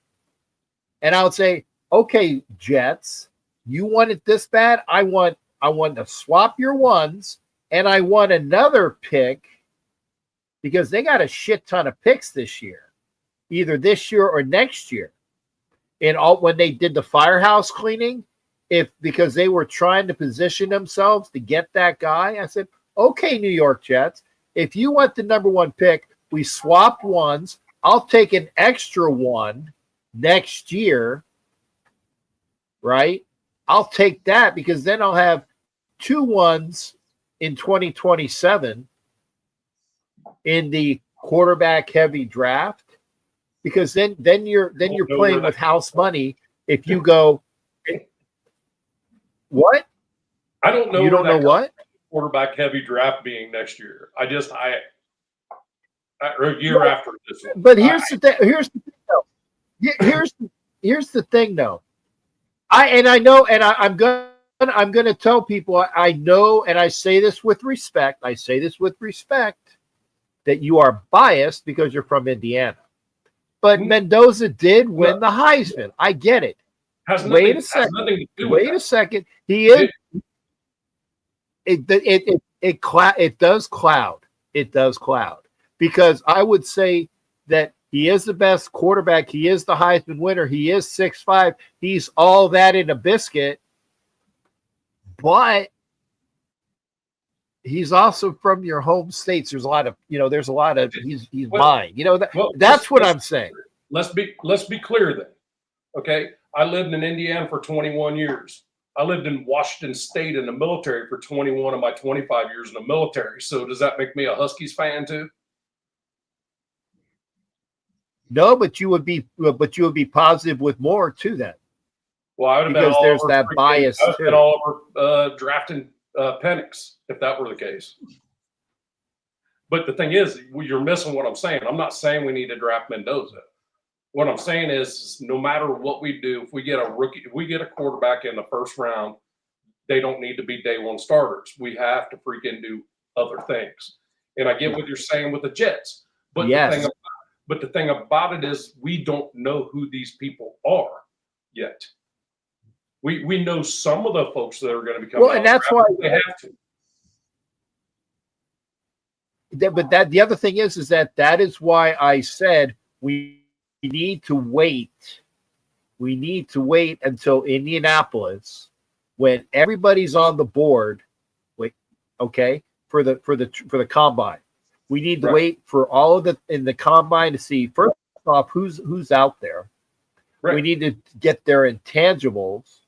We need to figure out the physical stuff and the mental stuff and what they bring, because then you can go and say, okay, this guy rates this guy rates this, and then you have then you rack and stack like a murder board, because I know you know what that is there now, man. A murder board where you rack up all the guys, right? Rack and stack and murder board. Right, you think? Yeah. Rack and stack on the murder board, right? That's why I'm so good Figure at out who's going to be there. Yeah, but the thing is that then we can figure out, because when we have our board, then we can say, well, if we move down for X, Y, and Z and get those extra picks. Yeah. That's why I said it's good that we know what we got. Okay. Right. Let's just say it works out. And thank you, Marcus Banks. Let's say it works out the way you want to, and you want to do a deal with the Jets. I say you would throw this. I would say, because they're gonna want a quarterback no matter what. They're gonna be like foaming at the mouth for a quarterback. There's no question. Oh, yeah. So I would take their one. I'd swap ones with them. I'd take their next year's one, and then I'd say, and you're going to throw in Garrett Wilson, and you're going to give me Garrett Wilson on top of it. Now, here's two things to consider. We know that the Jets are going to be all in for a quarterback. Now, here's the thing. If Arch Manning does decide to come out, I'm not saying that he will, but if Arch Manning decides that he's going to come out, he stands a chance of becoming the number 1 overall pick. I don't think so. I mean, you don't think so, but he does stand a chance. He does stand a chance. I think next year, a lot of that is hype. A lot of that is hype generated. Now, we will see if the coaching staff is in place with the Raiders. First of all, it has to be determined, are they going to go? Is it going to be an offensive-minded coach, or is it going to be a defensive-minded coach? Facts. Now, Jack, like you said, if we bring a new head coach in and he's more of like the Jack Del Rio mentality, or somebody who's more of a Bill Belichick mentality, I could very much see Orville Reese being the number 1 pick. Or Jacob Rodriguez. If you're going to build up that defense. Again, it really is up to that coach in terms of what's going to happen. I still believe that we need to build up the offensive line and make it a strength. And the reason why, through both the draft and through free agency, is because we've got a lot of weapons on this offense. We have a lot of weapons that we are trying to use, and some that we haven't even scratched the surface yet. Nav, man, we've been talking already. There are 3 really good tight ends on this team. There's a really good running back on this team. There are 2. Maybe 3 good, not really good, but good receivers on the team. And we have at least 1 serviceable piece, maybe 2 serviceable pieces on the offensive line. JPJ is going to be back. Dylan Parham is going to be back. And I think Dylan Parham will be better. I think Colton Miller's done. That's just my personal opinion. I think his age and his injuries are catching up with him. I think so that train has sailed. I think that train is done. And the other guys are they're washes. So we only have maybe 2/5 of an offensive line. Now, Caleb Rogers is coming along and Grant is coming along, but we haven't really seen anything from him. But we need to, and we said this before. I want to make a heavy play for 2 free agents on the offensive line.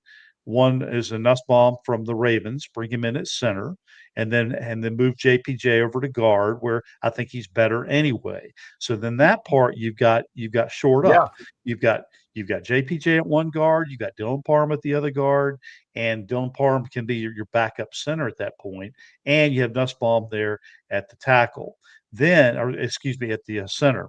Then you make a play for Rasheed Walker, the tackle out of Green Bay. If you can shore that up, and you've got the money to do it, now all of a sudden you've got a good offensive tackle who is in his prime. He's only 26 years of age.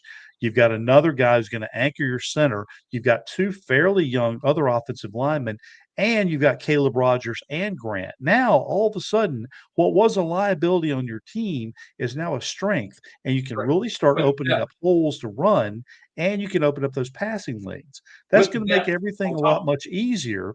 Yep. And it's also going to take pressure off your defense, because if now you can control the ball and you can keep the defense resting, then that's going to make things better. That's going to motivate everything, because right now this defense is getting worn out because the offense can't stay on the field.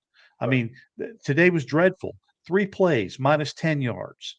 Then they come back on the field, 3 plays, minus 6 yards. Then they get back on the field, 7 plays and a punt, and then missed field goal, interception. I mean, there's all kinds of things. This offense is inept because they are not a team.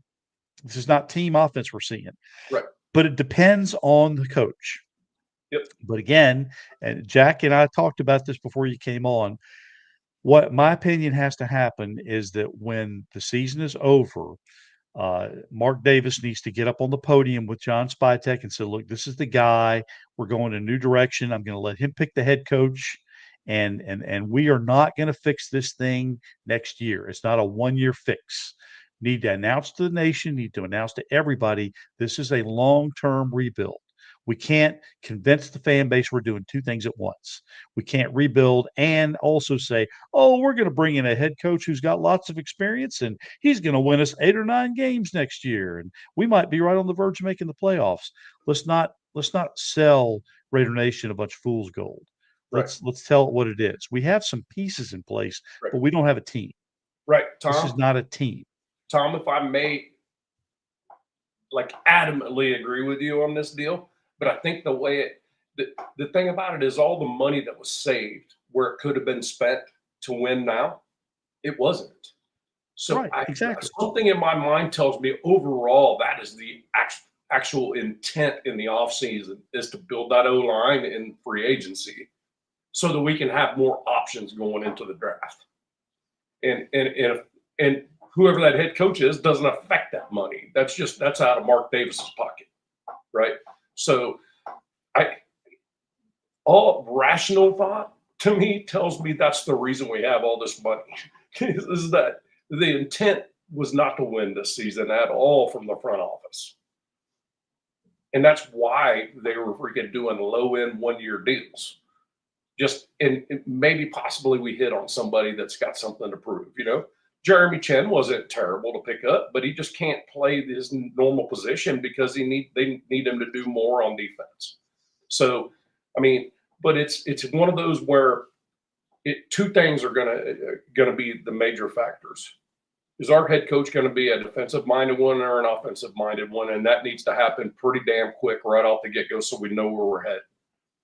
And then secondly, we need to scour the NFL and find these freaking veterans across the offensive lines to see which ones want to go do a build. Because some of these guys, the older they get, the less they want to do something like that, So I get what you're saying.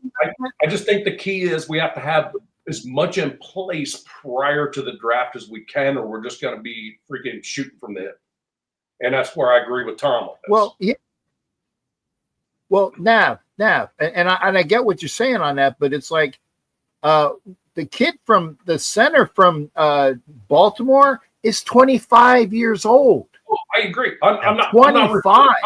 I'm not referring to him at all. I'm referring across the league. But what I'm saying is, like, I understand what you're saying, but it's like first off, who do we run up? And this is topic 1, and it's going to be what Spytek wants, with a lot of input from some guy who's a analyst at Fox. I get it. He's going to be in his fucking ear. Okay, so whatever Spytek with a lot of shit in his ear, I got to say that because it's true. Oh yeah, no question. The input that they have is like, what coach are we going to have? Are we? Because then it's like, I'd take Robert Saleh, or I would take Brian Flores. But I would also take Clint Kubiak. Right. I take Clint Kubiak as well. And Brian Flores I take because I don't know if Robert Saleh wants to come here based upon clickbait, because we were after him last year and we were saying, hey, by the way, come in and be our defensive coordinator, and then you will move into the spot when Pete leaves. And he's like, no, I'm gonna go to San Francisco. If you believe what the clickbait articles say, because I take Robert Saleh, I take Brian Flores, we'll see what Spytech decides to do, and what Spytech decides to do will give us a big clue in terms of who's really pulling the strings. Absolutely.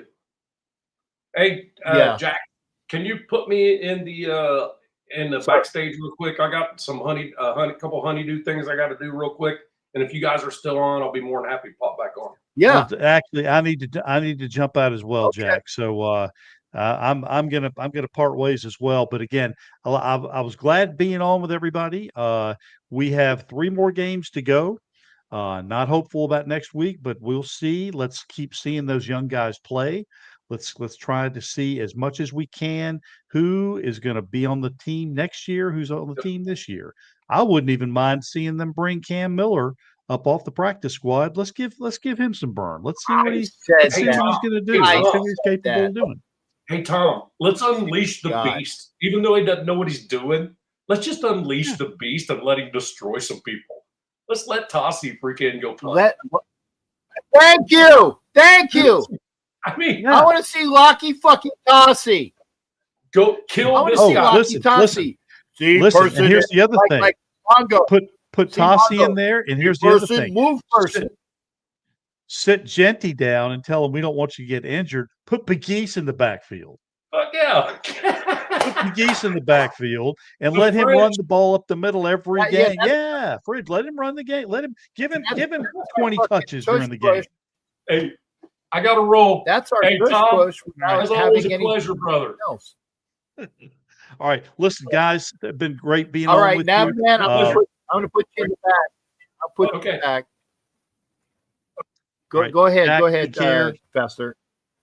Take care. Good seeing you, and we'll do it again.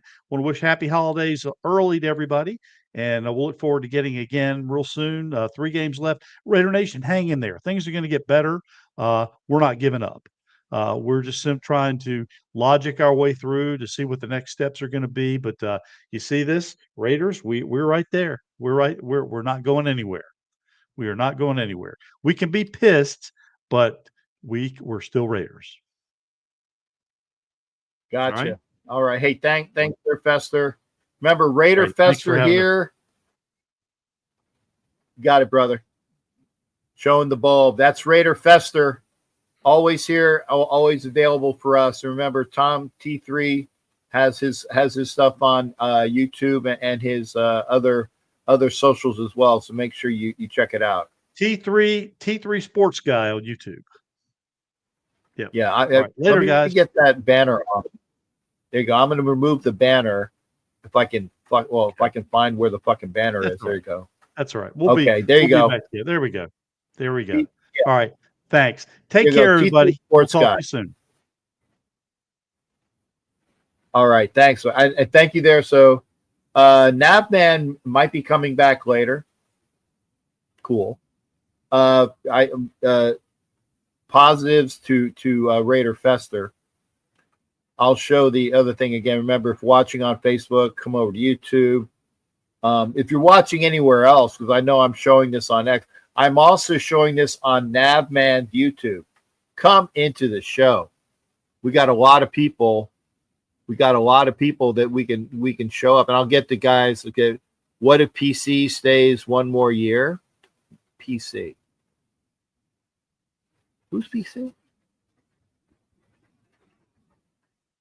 Oh, Pete Carroll. No, fuck no. No. I don't want Pete Carroll here. No. And building a Navy with billion-dollar planes with no carriers to launch. I like that. But no Pete Carroll. Pete's got to go. Then I'll see what Ed Winchell says. Do you guys really think for a minute that Brady actually has all this emphasis on the team? We'll see. I think that he at least had the input to get Spytek the job. I think he had that input. Did the Lions? Is that another touchdown from the Lions, or is this just highlights? Maybe it's highlights. I don't know what the score is. Oh, 17-14. Good. So that's a positive bet. Green Bay needs to. Oh, 3rd and goal. Okay. Let's see about that. Yeah, I know. I'm like Ken Thompson at this point. Yes, Josh Jacobs with the catch. Fuck you, linebacker. I don't know who the fuck you are, but Jacobs said something to him. Jacobs with the touchdown catch. Fuck you. I don't know who 57 is. Is that Greenlaw, I think, right? Is that Greenlaw? Yeah, I even knew who that was. Greenlaw with and Jacobs with possession. And and you're right, Ed. We'll see if Brady has all. But I do know. Okay, let me rephrase that. I think pretty emphatically that Brady has some input. We know, and this is through people that highly placed sourcing, we know that Brady had input bringing in Chip Kelly. That's one. We know that Brady had input bringing in Geno Smith. That's two, because Geno was not the choice of Pete Carroll for some reason. Brady also didn't pick his boy Shador. And if you remember from the person that said that the Raiders passed on Shador 7 times, if that's true, then that speaks volumes, doesn't it? Thanks there, CJ. Remember, go to CJ's page, CJ Rich Boxing and BS. I like that. And he is a fan of the show, and like I will eventually run a prize wheel. It might happen after the season. Because I've been going back and forth to the hospital, and hopefully this person is better by Thursday night, because I'm leaving on Friday. God, I hope that sounds awful, but I'm hoping that they're better by Thursday, because I got to leave on Friday. I'm going to Houston. I'm going to Houston to watch the Raiders get their ass kicked. The last front row ticket this year to watch the Raiders get their ass kicked. That should be a flag. Cool. I don't know who that was crawling all over me. And remember, I'm liking the Lions in this +5. But whoever that was on the Lions, that he's just rolling over on the back of Nakua. So I'm trying to be honest with my opinion.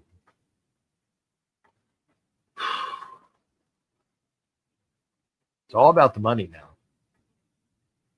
So if you want to come in, CJ, you can come in. That'd be great. If you want to come into the show, I'll face that. CJ, would be great to hear from you. Let's see. Hit the link. Come on into the show. There you go. If you're rolling on Facebook or X, come in, watch on YouTube. Those Texans look scary, yeah. Oh, wow, Tommy Boucher, touchdown, Tommy. Touchdown, Tommy. Salute to you, brother. Vikings are in the cusp. Yep. NFC North is tough and sell. I'll be in Tampa again in February. Yes. Tommy, I hope to see you, brother. I do. I hope Tommy. Touchdown, Tommy Boucher. I know you guys know that was my roommate in Cuba. And blessings to you. By the way, Tommy, remind me when you're coming to Tampa, because I have been designated as a godfather.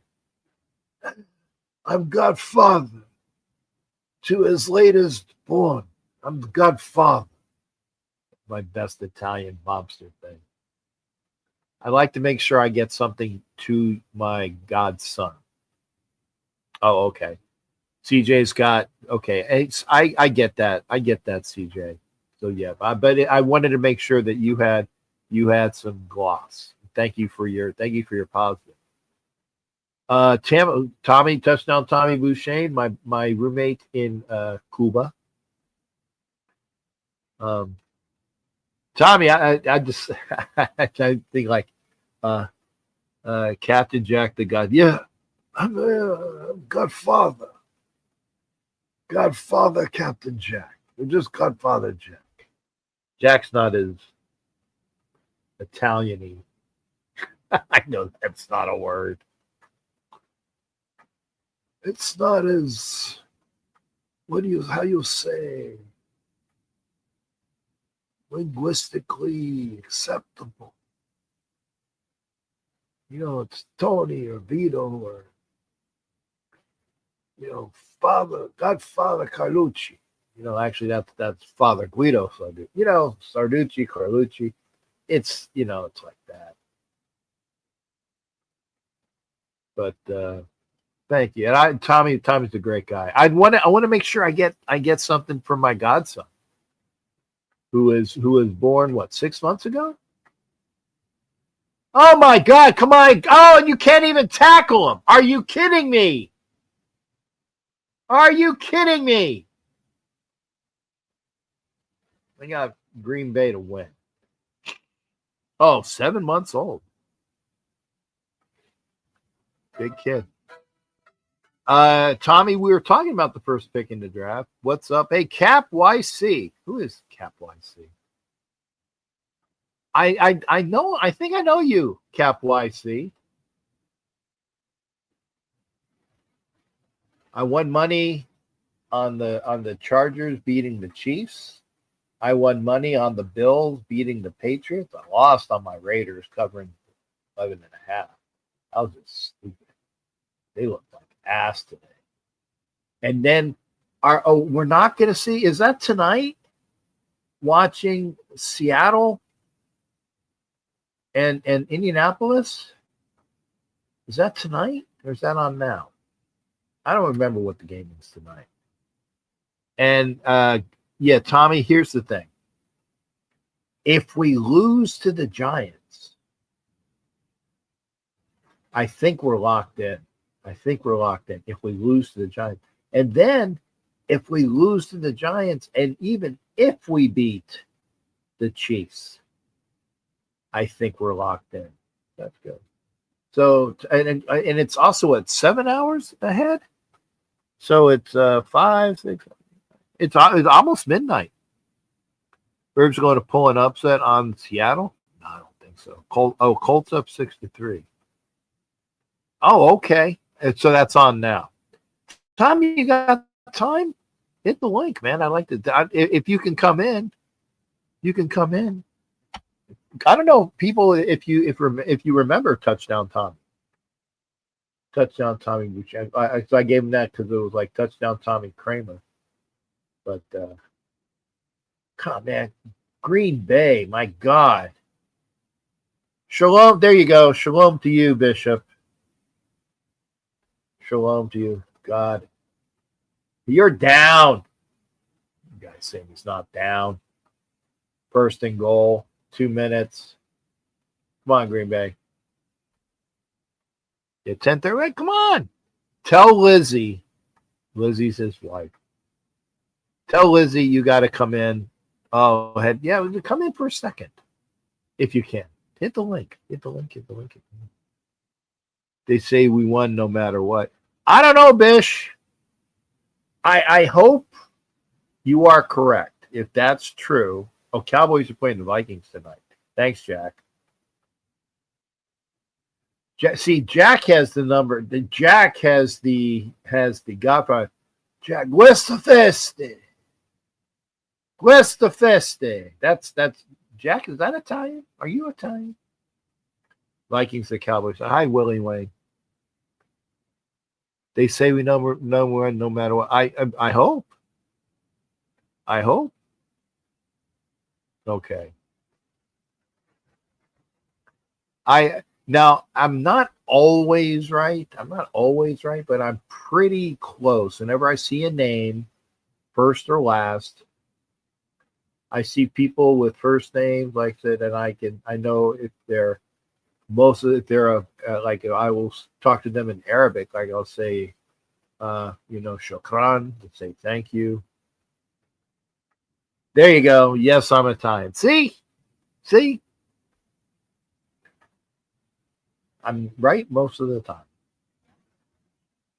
So Cowboys are playing the Vikings tonight. I will be. I might have another show because people normally they're expecting me to be on at 9:00. I had a calzone today. Actually, 2/3 of a calzone. It needs a little more sauce. So I used up all the little sauce things. And then I ate the leftovers I had from the little chicken thingies from the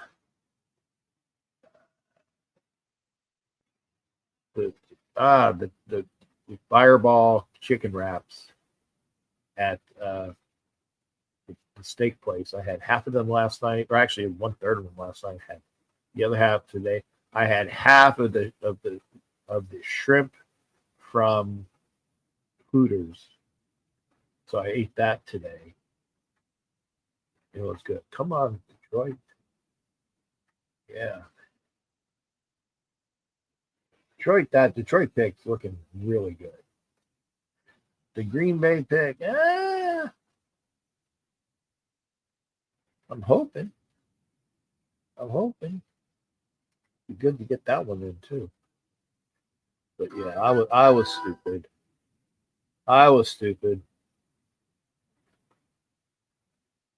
My bad. Ooh, yeah. I put 50 on the Packers and I only put 30 on the Lions.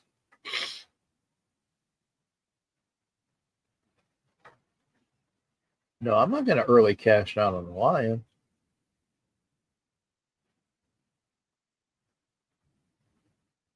I can't even early cash out on the Packers with them losing. Yeah, okay. It might be as of the extra point. That's probably why I can't cash out. Rivers just threw a touchdown. Oh, you're watching that. Okay. McCarthy looks good at times, but he worries me more like our line. Oh, JJ McCarthy. My dad was from Sicily. There you go. I used to live. Hey. And Money Chuck, like I said, I don't do the accents to what's the word I'm looking for? In a bad way, I do it as entertainment. Because I'm godfather to Tommy's kid. His third kid. I'm godfather. I need to get him something. 7 months now. So he'll be close to a year old. When Tommy comes in February, he'll be close to a year old. I'm looking good for the Lions. Packers just need to win. That's all I'm going to say. If you'd like to come into the show, because we've been on for 2 hours. We've been on for 2 hours. I might take a break. And do some more. Can I get a link to sub to your channel? Sure. Money Chuck. Here's the fourth kid. I'm sorry. The third son, but the fourth kid. That's correct, I think. The third male heir to the Beauchesne. The third male heir, but the fourth kid. Yeah, no more kids. Great for you. Money Chuck, sure. This is. I will put my channel here, sir. Here. Go there. Did I get that right?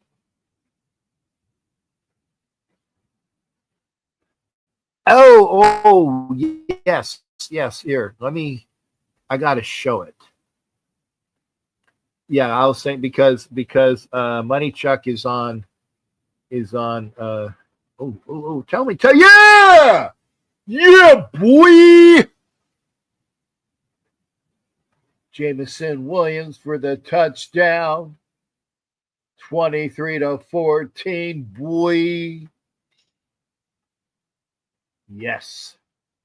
There's the link, Chuck. Yeah, Tommy, I will say this. I miss people. From our days in Cuba.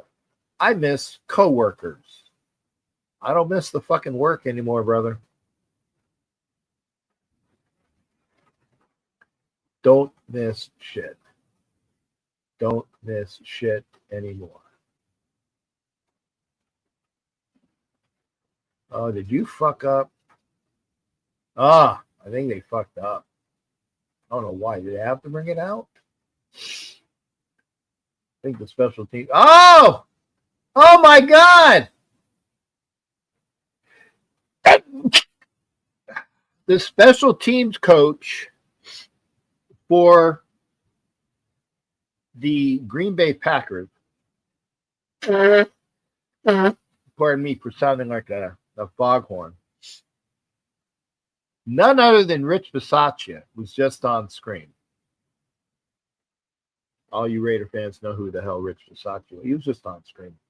They fucked that up. So Rich Bisaccia, who, years and years ago, people were saying should be the Raiders coach. No. But he had a decent staff. He wouldn't have been a bad one. But Packers are driving 1st and 10 on their 30-something. Now they're on the close to the 50. 1st and 10. Is there a flag? Something stopped. Flag. Oh, roughing the passer. Fuck you, Denver. Money Chuck, thank you, brother. Oh, Money Chuck's there. Thank you. As you can see, Money Chuck is now a subscriber to my channel. Doesn't cost anything. There are people that pay, and I appreciate that. Roughing the passer, I'm thinking on whoever number 99 is, gets an extra 15 yards. 1 minute and 23 seconds. The Packers are driving into Denver. They're on the 36-yard line. One timeout. Love back to pass. Oh, it's a screen pass to the tight end. Gets up. 114, 113, tick, tick, tick, tick, tick, tick, tick, like Chris Berman would say.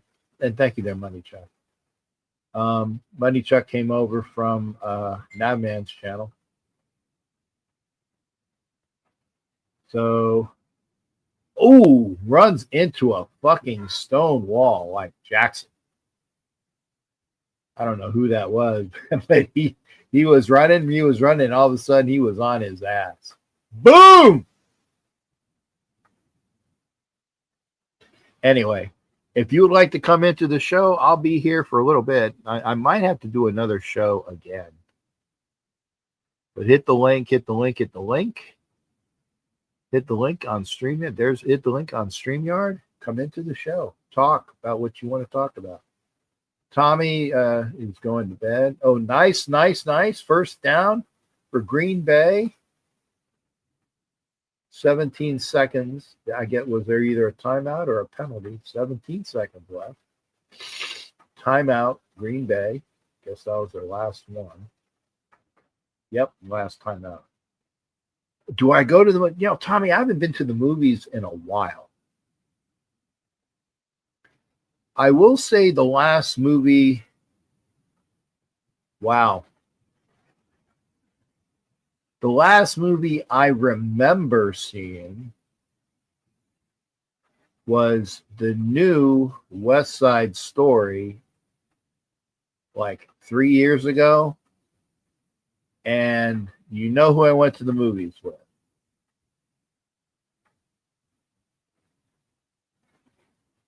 In the immortal words of most of Raider Nation when they say this, fuck that puta. Or fuck that puto. Completed pass. Packers on the 10 seconds left. No timeouts.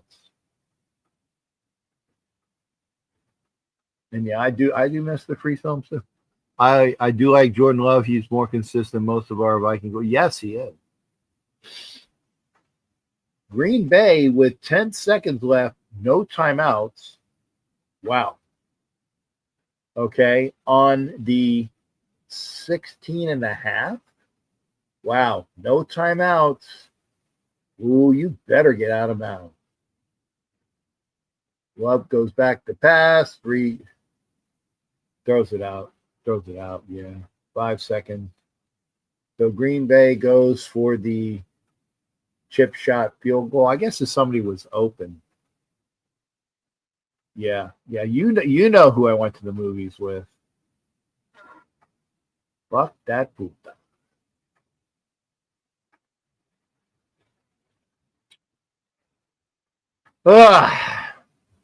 Showed a little bit of hate and discontent there. Packers for a 36-yard attempt. 5 seconds left. Kick is up, and kick is good. So Green Bay leads 16-14. I like the win. 2 seconds left in the other game between Detroit and the Rams. The Rams are going for a field goal too. Looks to be a chip shot, about a 37-yarder. Kick is up and through. So now the Rams are down 24-17 at the half. No, Tommy. Not at all. We'll have to talk offline. Lil is in the hospital. Complications from surgery right before Thanksgiving. She had an appendectomy about a week before Thanksgiving. Then I took care of things around Thanksgiving. And so because of difficulties from that surgery, Lil is in the hospital as we speak. So again, hopefully you guys will give blessings to Lil for her recovery. Say that? I can't see what the. Oh, okay. Yeah. Holy crap. So yeah, please send positives and blessings to Miss Lil for her surgery. Thank you, Tommy. Prayers from Lizzie and Tommy and all of the family there. So I like that.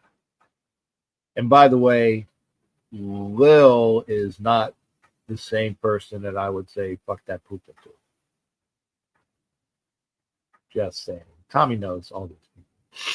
So anyway, it is now halftime, and both the Green Bay game, with Green Bay winning 16-14 at the half.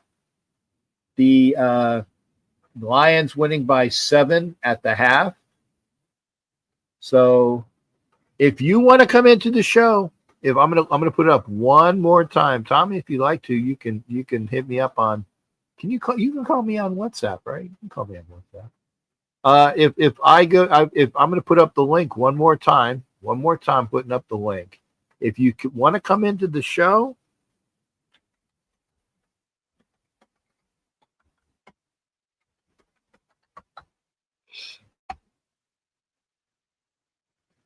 I would say that. Hit the link. Money Chuck, thank you for being a new subscriber to the show. Hit the link. There you go. You can talk. And I can go get something to eat. I can do another show tonight. It's almost 6. I can come back at 9 Eastern. But I like what I have. So if you would like to continue to watch, Nav, I'm going to put Nav, man. Can I put you on? I didn't know. How long have you been there, fucker? I didn't. No, I just walked back in. Okay. So it's one of those. It's one of those where when the wife says, "Come on, baby, light my fire," and you completely freaking misunderstand what she means. Because it's gonna be cold tonight, right? I mean, go on. Folks, I can't even write that. I can't even write that. I know, funny. Right? So what you thought and what with the actuality, let's just say that the Nav's household is warmer now because Nav took care of like burner items or furnace items or wood fire items to make sure. Wood stove. There you go. Wood stove items. So the house is warmer. Okay. Now let me ask a question because I was about ready to end the show. But I can come back tonight at 9 when I normally come on.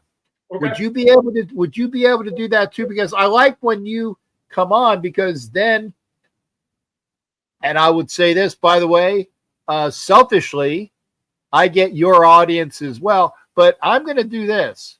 If you are not a subscriber, oh shit, I got the banner up. Fuck, wait a second.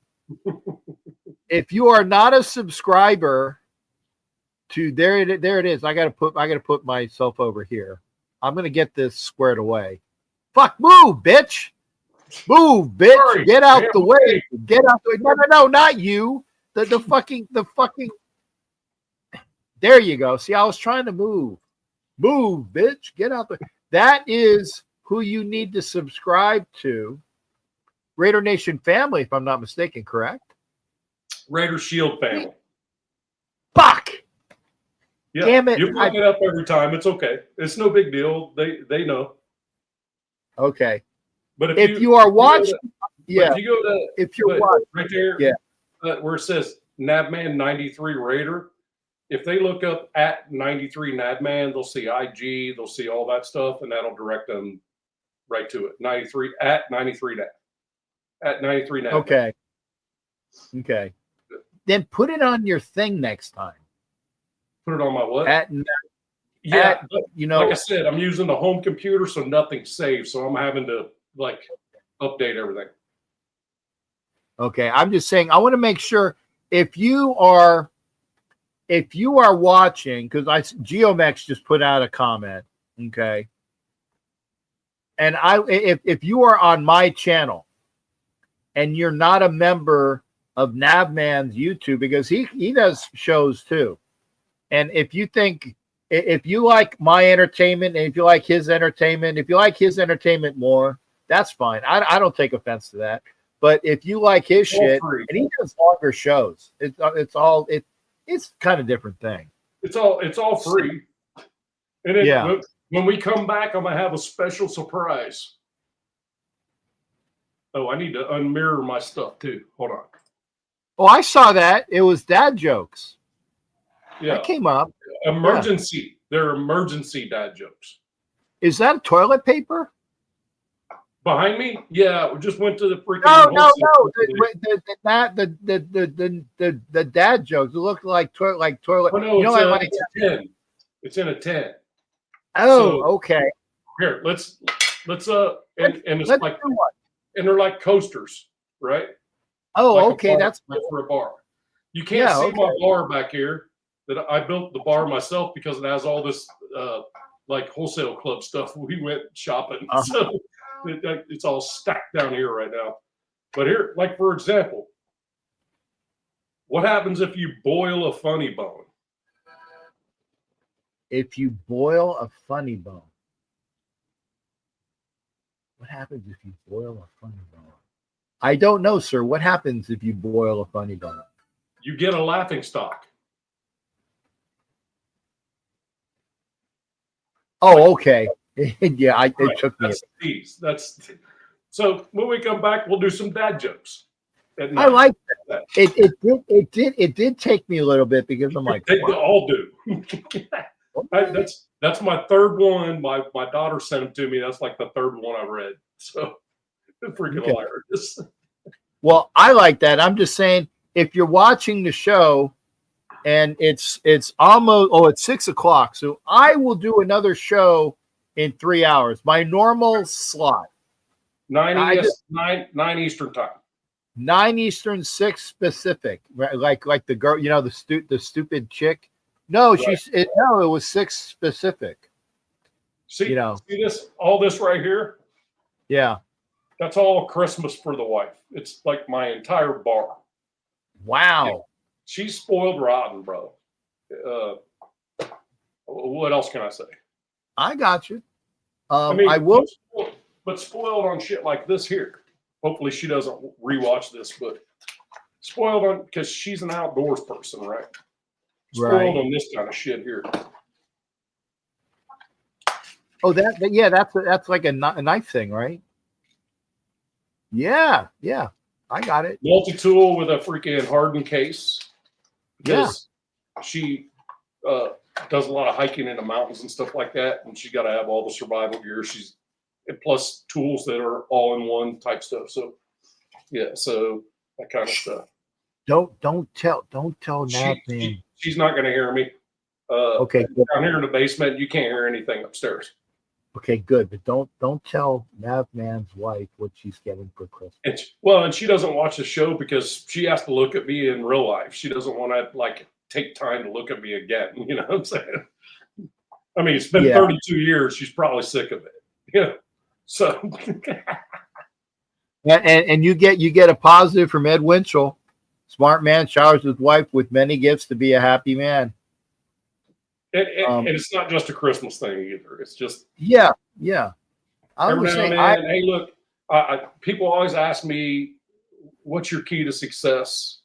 32 years of marriage, because it doesn't really happen very often anymore. You know what I mean? I felt like the moment I stepped over 10 years, in marriage, that we're good forever. But I just watched them dropping like flies around me at 20. And stuff like that. And I'll just say the key is to always be in tune. First, her and I were best friends before we ever even were intimate with one another. So that's a huge key too. We knew each other before we even knew each other. You know what I mean? And the other deal is that never lose sight if you're doing more for yourself than you are for your spouse. If you know what I mean, if it's becoming about you, you need to freaking stop, relax, think about it for a minute. You know what I mean? And that's what I like to do. I like to just I schedule shit. Like, okay, it's been a minute since we've been out to do something. Even if it's just going to breakfast somewhere, not in the house, making breakfast in the morning or whatever. We just go somewhere, it's not even fancy or nothing. Just we get out of the house, two of us, just get a hang out together, for at least half a day or something. And I live in Pigeon Forge, so if we really want to be crazy and go down into Pigeon Forge, Gatlinburg, or something like that, spend a day, we can easily do that. And it's bad on me if my marriage gets fucked up, So because the opportunities are here for us to do whatever we want to do. But for the most part, the two of us, unless we're out on the boat in the summertime, the two of us, she's hiking, I'm here bucking timber or cutting down a tree or something, So or entertaining hot Latinas. Just saying. I still need to see those pictures, by the way. I know. And I do also need to. That's what I'm looking for.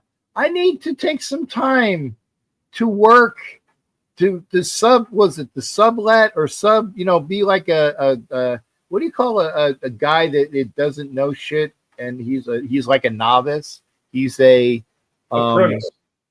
Thank you. I need to be an apprentice. That's who I work. That's who I work with day in and day out. I'm a trade academy electrical instructor. I teach electrical to apprentices that are physically working in the trades. Well, I need to be an apprentice for a couple of days when you do that with the hot Latinas. I'm just saying. I'm just saying, because the people who know me on this show know that I'm what's the word I'm looking for? A salty dog. You are salty. There's no doubt about it. Salty dog. So anytime I can hang out with some hot Latinas, which I still need to see the pictures, because it didn't happen unless there's physical photo proof. That's true. It didn't happen. That's right. Unless there's proof, and I'm sure that there's proof. But there's also good reason not to have it too. I get it. I get it. But by the same token, I'm gonna ask you. By the way, I'm gonna ask you one question before we go, because this is the one thing, and this will be a what was that? Oh, a beer, right? It's my it's my Yeti for my four-wheeler. My four-wheeler, I have a Yeti that goes over the fender of my four-wheeler, and there was 5 beers in it. I said, "Oh shit! I'm gonna take them to the house and drink those." Well, there you go. But I got, damn it! Before, see, you fucking squirreled me, squirrel. I had to remember what. If you had the gumption, because I just saw a picture of the Denver defensive coordinator. Yeah. Johnson. Yeah. Okay. Vance Johnson. If you had the gumption, Vance Johnson, thank you. Between Vance Johnson, Robert Saleh, or Clint Kubiak, or the guy that's the offensive coordinator with the Bill, is it Joe Brady? Joe Brady. Of those 4, who would you like to bring in as the next head coach of the Raiders? So you just mentioned two OC types and 2 DC types. Right. I split it like that deliberately. So 2 OC types and 2 DC types. The DC types are fantastic defensive coordinators that were horrible head coaches. Those were. In general. Flores was not a bad head coach. He just had some sissy ass players that freaking didn't like being talked to a little bit freaking strong. And Flores wasn't that's a third example. Third with Brian Flores, that's the other one. Brian Flores, Vance Johnson, or Robert Saleh. Let's go there. Those 3 guys, or Clint Kubiak, or Joe Brady. So now it's up to 5. I didn't even mention Brian Flores because people are already saying Raiders Vance Johnson, or they're saying Raiders Robert Saleh. That's what they're saying. I don't think the Broncos would ever let that happen in our division. I don't think it depends on what his contract status is. Sure, but I mean, from what I understand, he's all Broncos. I mean, I don't know.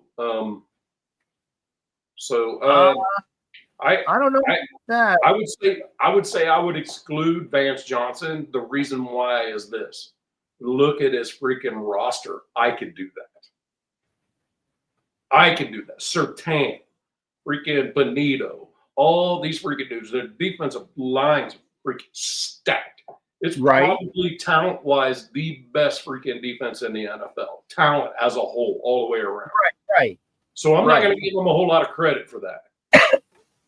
And the other thing is, how many times have we brought in Broncos defensive coordinators that sucked? 2 times previously. Yeah. Del Rio. Yeah. And Dennis Allen. Remember that. It's Dennis not Allen's one.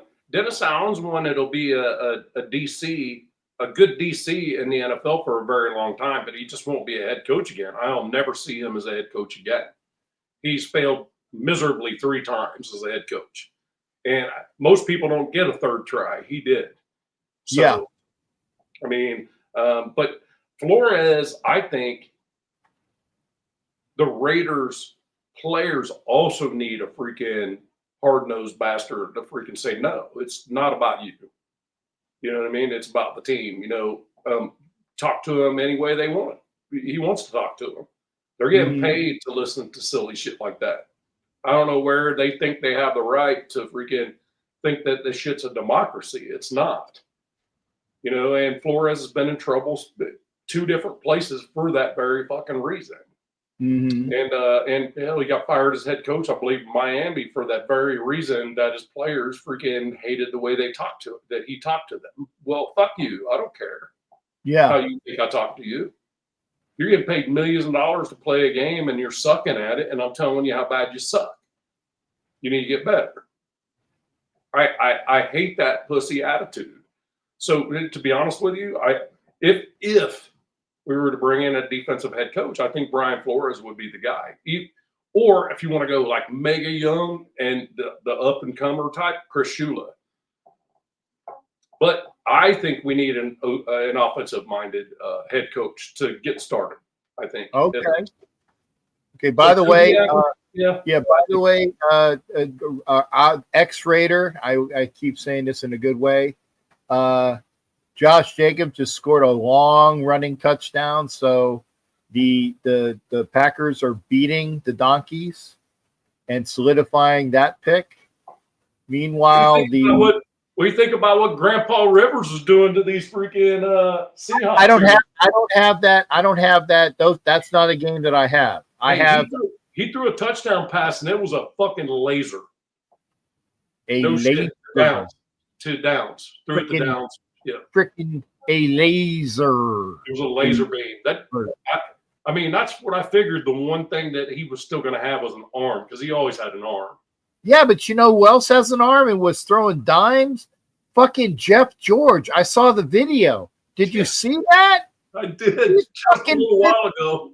He's 58 years old. I didn't realize I was older than Jeff George. I thought he was a little. No, 58 years old, and he's throwing. Yeah. He's throwing cannon shots. Yeah. Cannon shots. I will tell you something, head coach wise that's intriguing. What's intriguing is the Ravens beat the Bengals, like blanked them. I don't think the Bengals have had 0 on the scoreboard in a very long time. Mm-hmm. If the Ravens come back and end up winning that division, I don't think the Steelers get in the playoffs, and Tomlin could very well be asked to leave. Not necessarily fired. Yeah. That is not a terrible freaking dude, even though he's not a youngster, but he's also not old either. That's because he came in the league as one of the youngest coaches that in the league. So I don't think it would be a terrible idea if Tomlin would come rolling his happy ass over the shield. You want to talk about somebody that creates a culture. Mm-hmm. I mean, you don't have your whole freaking career with no losing seasons without some type of freaking leadership. I mean, he hadn't had a free quarterback since Ben that's been worth a shit. And Rodgers isn't he's not the freaking the fix. So Rodgers. I could see Tomlin going, look, I just maybe just need a freaking scenery change. Let me do a rebuild. I'd love to go to do a rebuild, you know, and which if you're a Raider fan and you don't believe that we're freaking about to burn this whole motherfucker down and start. No, we're burning the building, but the stakes. We're leaving the structure. We're leaving the main structure in place. We got the good hard supports is the name for it. I can't remember what it's called, but you're getting the good stuff. So right after I made chief in the Navy, you know, that's E7 for those that don't know Navy. When I first made chief, they had this thing called a freaking where you had to prove yourself pretty much every year to even stay in. It's called a continuation board. And when the Master Chief Petty Officer of the Navy, which is the highest enlisted man in the Navy. Yes, folks, that's called a MCPON. Yeah, MCPON. And at the time, it was, I'll get back to you on that. Actually know him very well. I just, there were so many throughout my career, I'm trying to think. I don't want to put the name to the wrong person. But I got you. He comes to our base, which was, we probably had 3,000 E7 and above on that base. Is a big base, Whidbey Island, Washington. So we're all in this auditorium. And he says, this is what we mean when we're talking about we're going to clear the fallen timber. We don't need dudes just collecting a paycheck with anchors. We're going to clear the fallen timber. That's what the Raiders fitting to do. Clear the fallen timber. Mm-hmm. You know what happens when you have a lot of fallen timber and a lot of brush in the woods? You got a fire. You have a big fire. Mm-hmm. Just saying. Just throwing it out there. Yeah. Luckily, I was never one of those deadbeat dudes that just freaking rested on his laurels and freaking, all right, I put the anchors on, I'm good to go. I was always looking for a little bit more, so I wasn't. I always said that one of my greatest contributions was I made my leading petty officer, who was an E6. I made sure that he was early promote on an aircraft carrier when he was very junior. Right. And he got promoted to chief, went to Tennessee, made senior chief, and then he made master chief. So he lapped me twice. And that's one of my my accomplishments is that I made a gentleman to make sure that he was deserving, by the way. He deserved to be chief, but he lapped me twice. So I was, I don't say somewhat instrumental, but I definitely helped his career along for him to make chief because I fought for him against a very salty fuck master chief that was the ops master chief that said, okay. He said, this guy was a former gunner's mate. Oh no, excuse me. Let me go back. He was a former bosun mate, then gunner's mate, then OS. So he was knuckle dragon the entire career. He made master chief as an OSCM. I know a few of those guys. Big time knuckle dragger, and we did not get along. We did not get along. We actually. We bumped chests in his office. I will say that we were this close, and he's a big fucker. He would have kicked my ass. He would have kicked I say that. Big fucking, bosun gunners OS. Yeah. Okay. He would have kicked my ass, but we bumped because I was. I have anger issues. Yeah. But I said, yes, Mark. Sam needs to be a chief. I have no problem saying that. I don't care how young he is. He's better than guys that are chiefs in our fucking mess right now. Which kind of like that's what I always tell new chiefs. The moment you think it's because of you, you're the problem. It's not because of you, because you're people. Your people are the reason you make these 7. Yeah. And GeoMax, do you have my channel? Because you said what other things are? Because do you have my channel, GeoMax? Because sure he's on your channel. GeoMax, are you subscribed to my channel too? Pretty sure he is. Because he says, are there other sub to Captain Jack's channel? You know where it's at. I'm pretty sure you do. He might just be like just chilling on mine. Yeah, he's lurking on yours. He's lurking on yours, but I'm not sure if he has mine. Because that's why he had a question. What? Yeah, my channel, Geo. Yeah, put your link down in the chat there. Yeah, but he won't see it unless I put it up. I'll put it on YouTube. I did. I'm going to put it up in a minute. He'll see. You can see both on YouTube. Just from StreamYard, we just don't see it. Yeah. So there's my channel. There you go. There's my channel. So make sure you pop in. Yeah, he's got to have this long, freaking drawn out, freaking fucking address. I don't know why he's got to be so freaking goddamn. Why he's got to be so fucking bougie about it. Oh, I'm sorry. Did I not show that on camera? Okay. Yeah, it's set on automatic, Jack. Yeah. Here. I need to pick a booger. I need to pick a booger out of my nose. There you go. Oh, there you go. Yeah. Yes, he said that's not coming up on the chat. See, you gotta put it on yours, Nav, in order for him to see it. That's what I thought. Let me wait, G. Rectify that fucking silly shit. Let me find By the way, I just saw my commercial again. I saw the commercial for State Farm. My NIL commercial. You know what I'm talking. Yeah. The State Farm commercial. Yeah, my NIL commercial. I just saw it on State Farm again, not on. I need to write that. Hang on, G. We're going to make sure that you got the channel.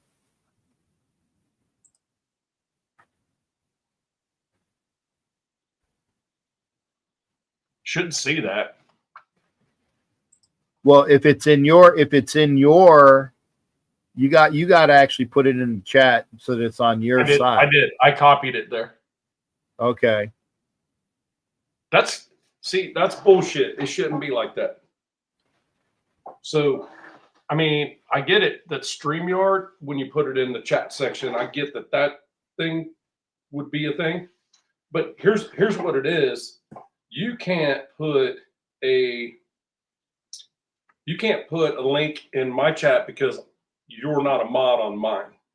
And I can't do the same for yours because I'm not a mod on yours. So let's rectify that shit now. You're not a mod on mine? I don't think so. Let me look. I'm going to type something real quick.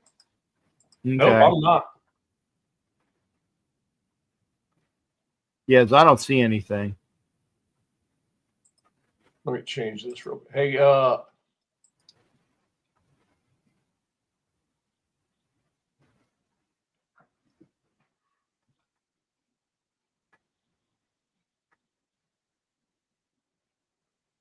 see, Bishop's a mod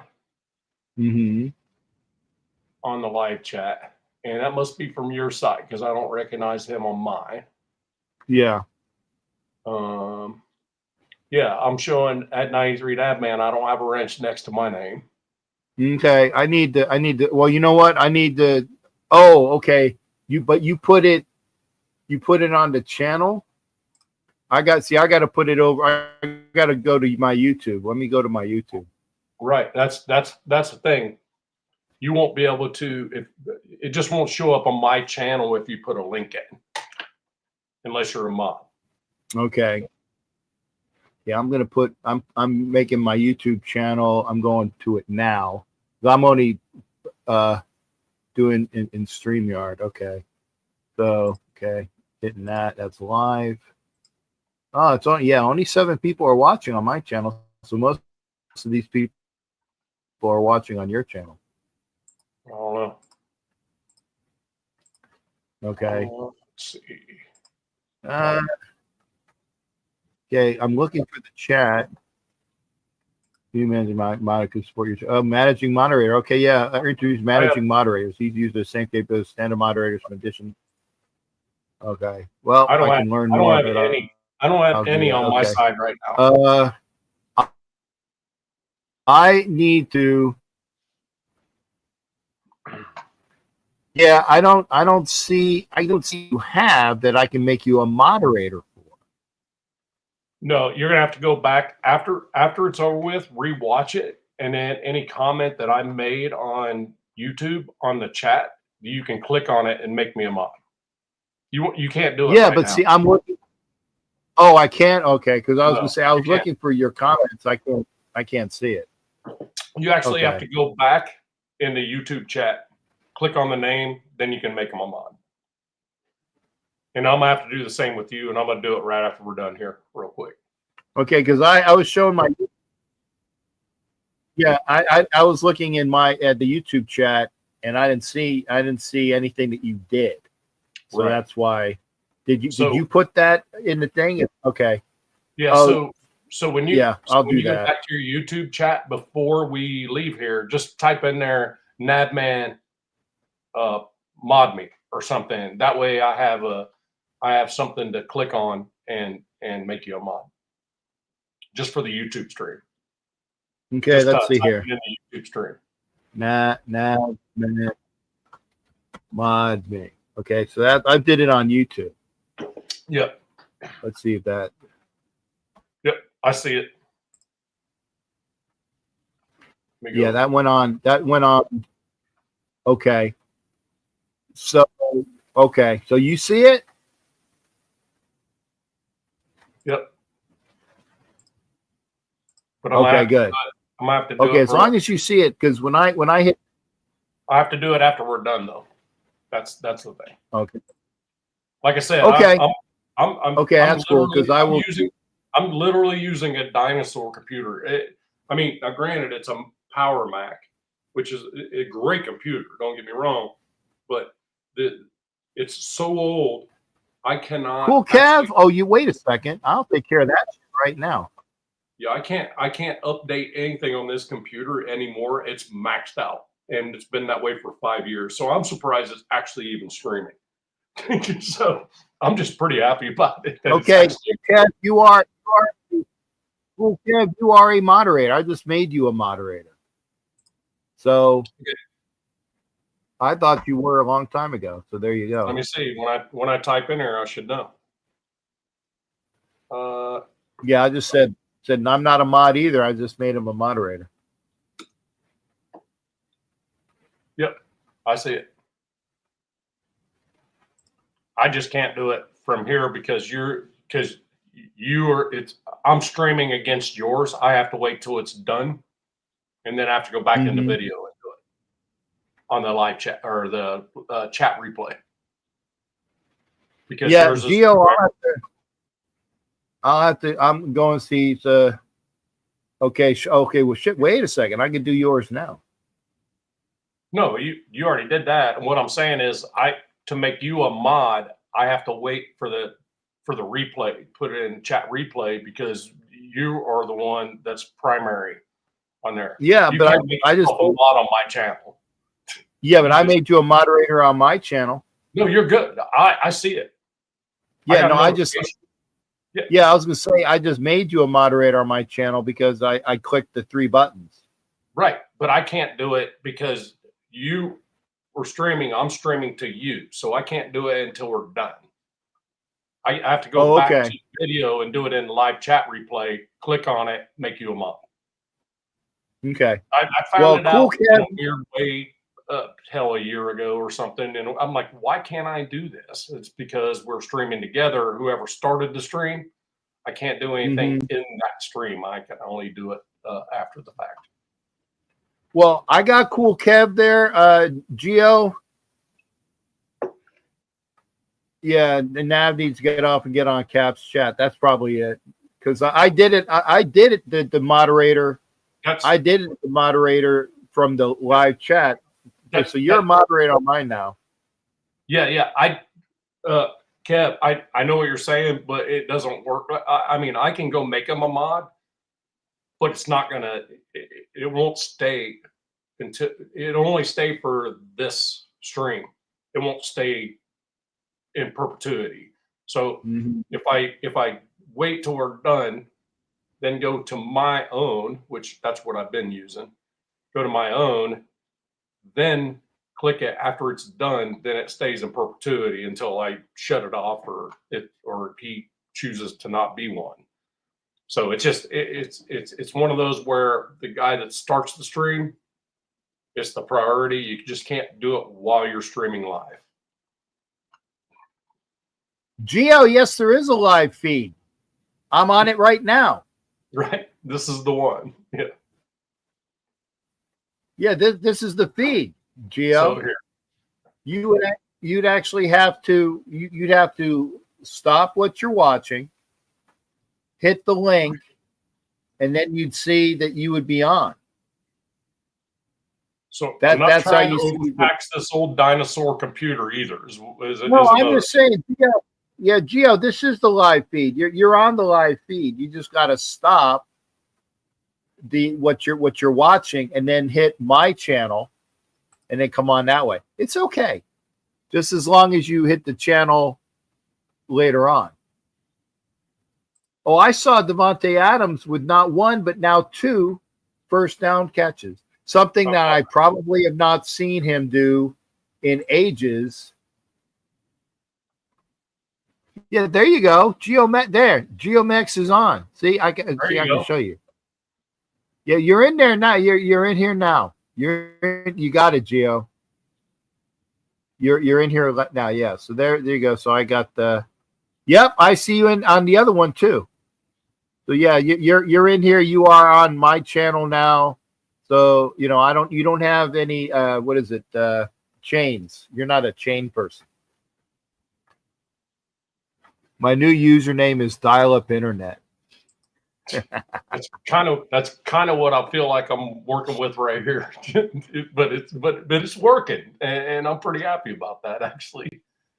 So where'd you go? Let's see. I just kind of cracked the code a little bit. Cool Kev gave me a little bit of an idea there.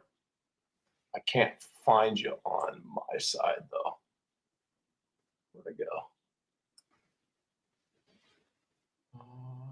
Oh, that's not a touchdown. His knee is down. He's on the 1 yard line. They said this guy's got a touchdown. No, he does not.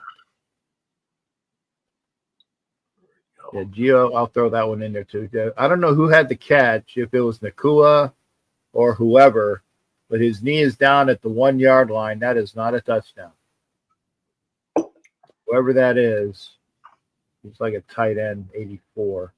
I'll handle this freaking whole mod thing after we're done. I'm done fucking with it.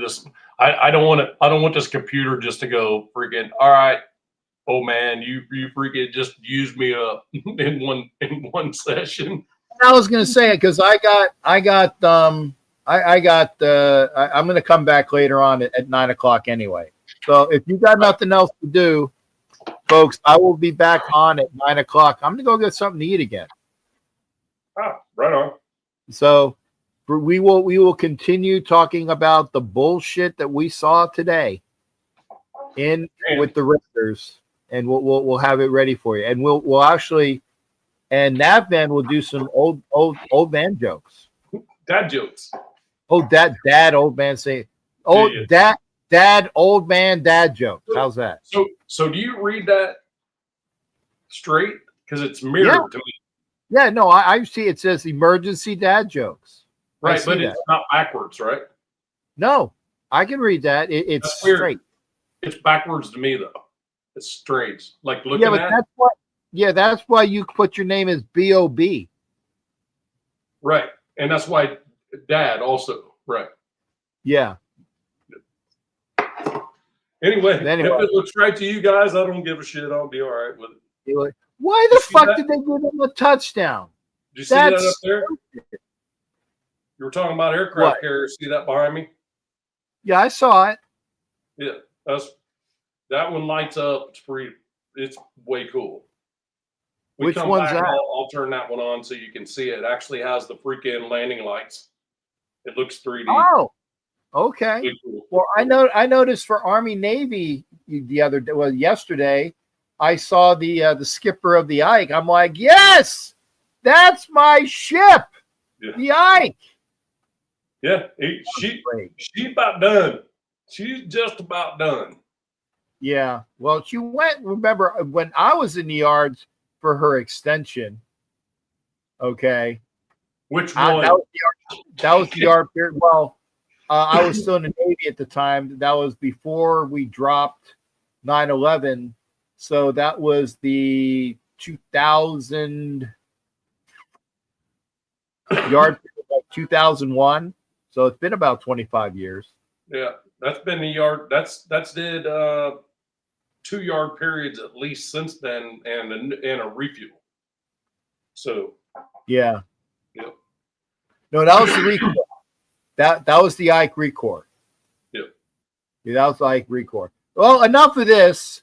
We'll get back to Raider stuff later. We'll see you on the show 9 o'clock. So at about an hour and a half, 2.5. Yeah. Well, let's talk about, and we'll talk about the reactions to the Packers game, which isn't quite over yet. It's a real close game. And Old Man Rivers. Let's talk about Old Man Rivers a little bit. Well, you can tell me about Old Man Rivers because I don't have that on my channel. I got the Packers game and I got the the Rams game. I got Red Zone playing on the TV, and I've got the Colts game playing on the other screen over here. Yeah, I can do Red Zone on the big screen, but I'm just watching the actual Packers Broncos game. So hopefully. Yeah. Anyway, folks, 9 o'clock Eastern time. I will see y'all. Nav, aka BOB. We'll see you later there, shipmate. Yeah, I got you. Yeah. Yeah, like here's this pull chocks. How's that pull chocks? Oh, there you go. Pull chocks. There you go. We'll see you later, brother. What's this right here? Love you, no shit, man. Out we go. I got it. Love you. I'm gonna bounce you, and then I'm gonna do my outro. We'll see Nav in a couple hours. We'll see it. Yep. Let me go, Bill. That's Nav, man. I get to bounce him. So I have that power. Folks, come back at 9 o'clock Eastern. We'll have some more talking about the bullshit that's going on. So we'll see you 9 o'clock Eastern time. Yarr! I'm gonna do my outro now.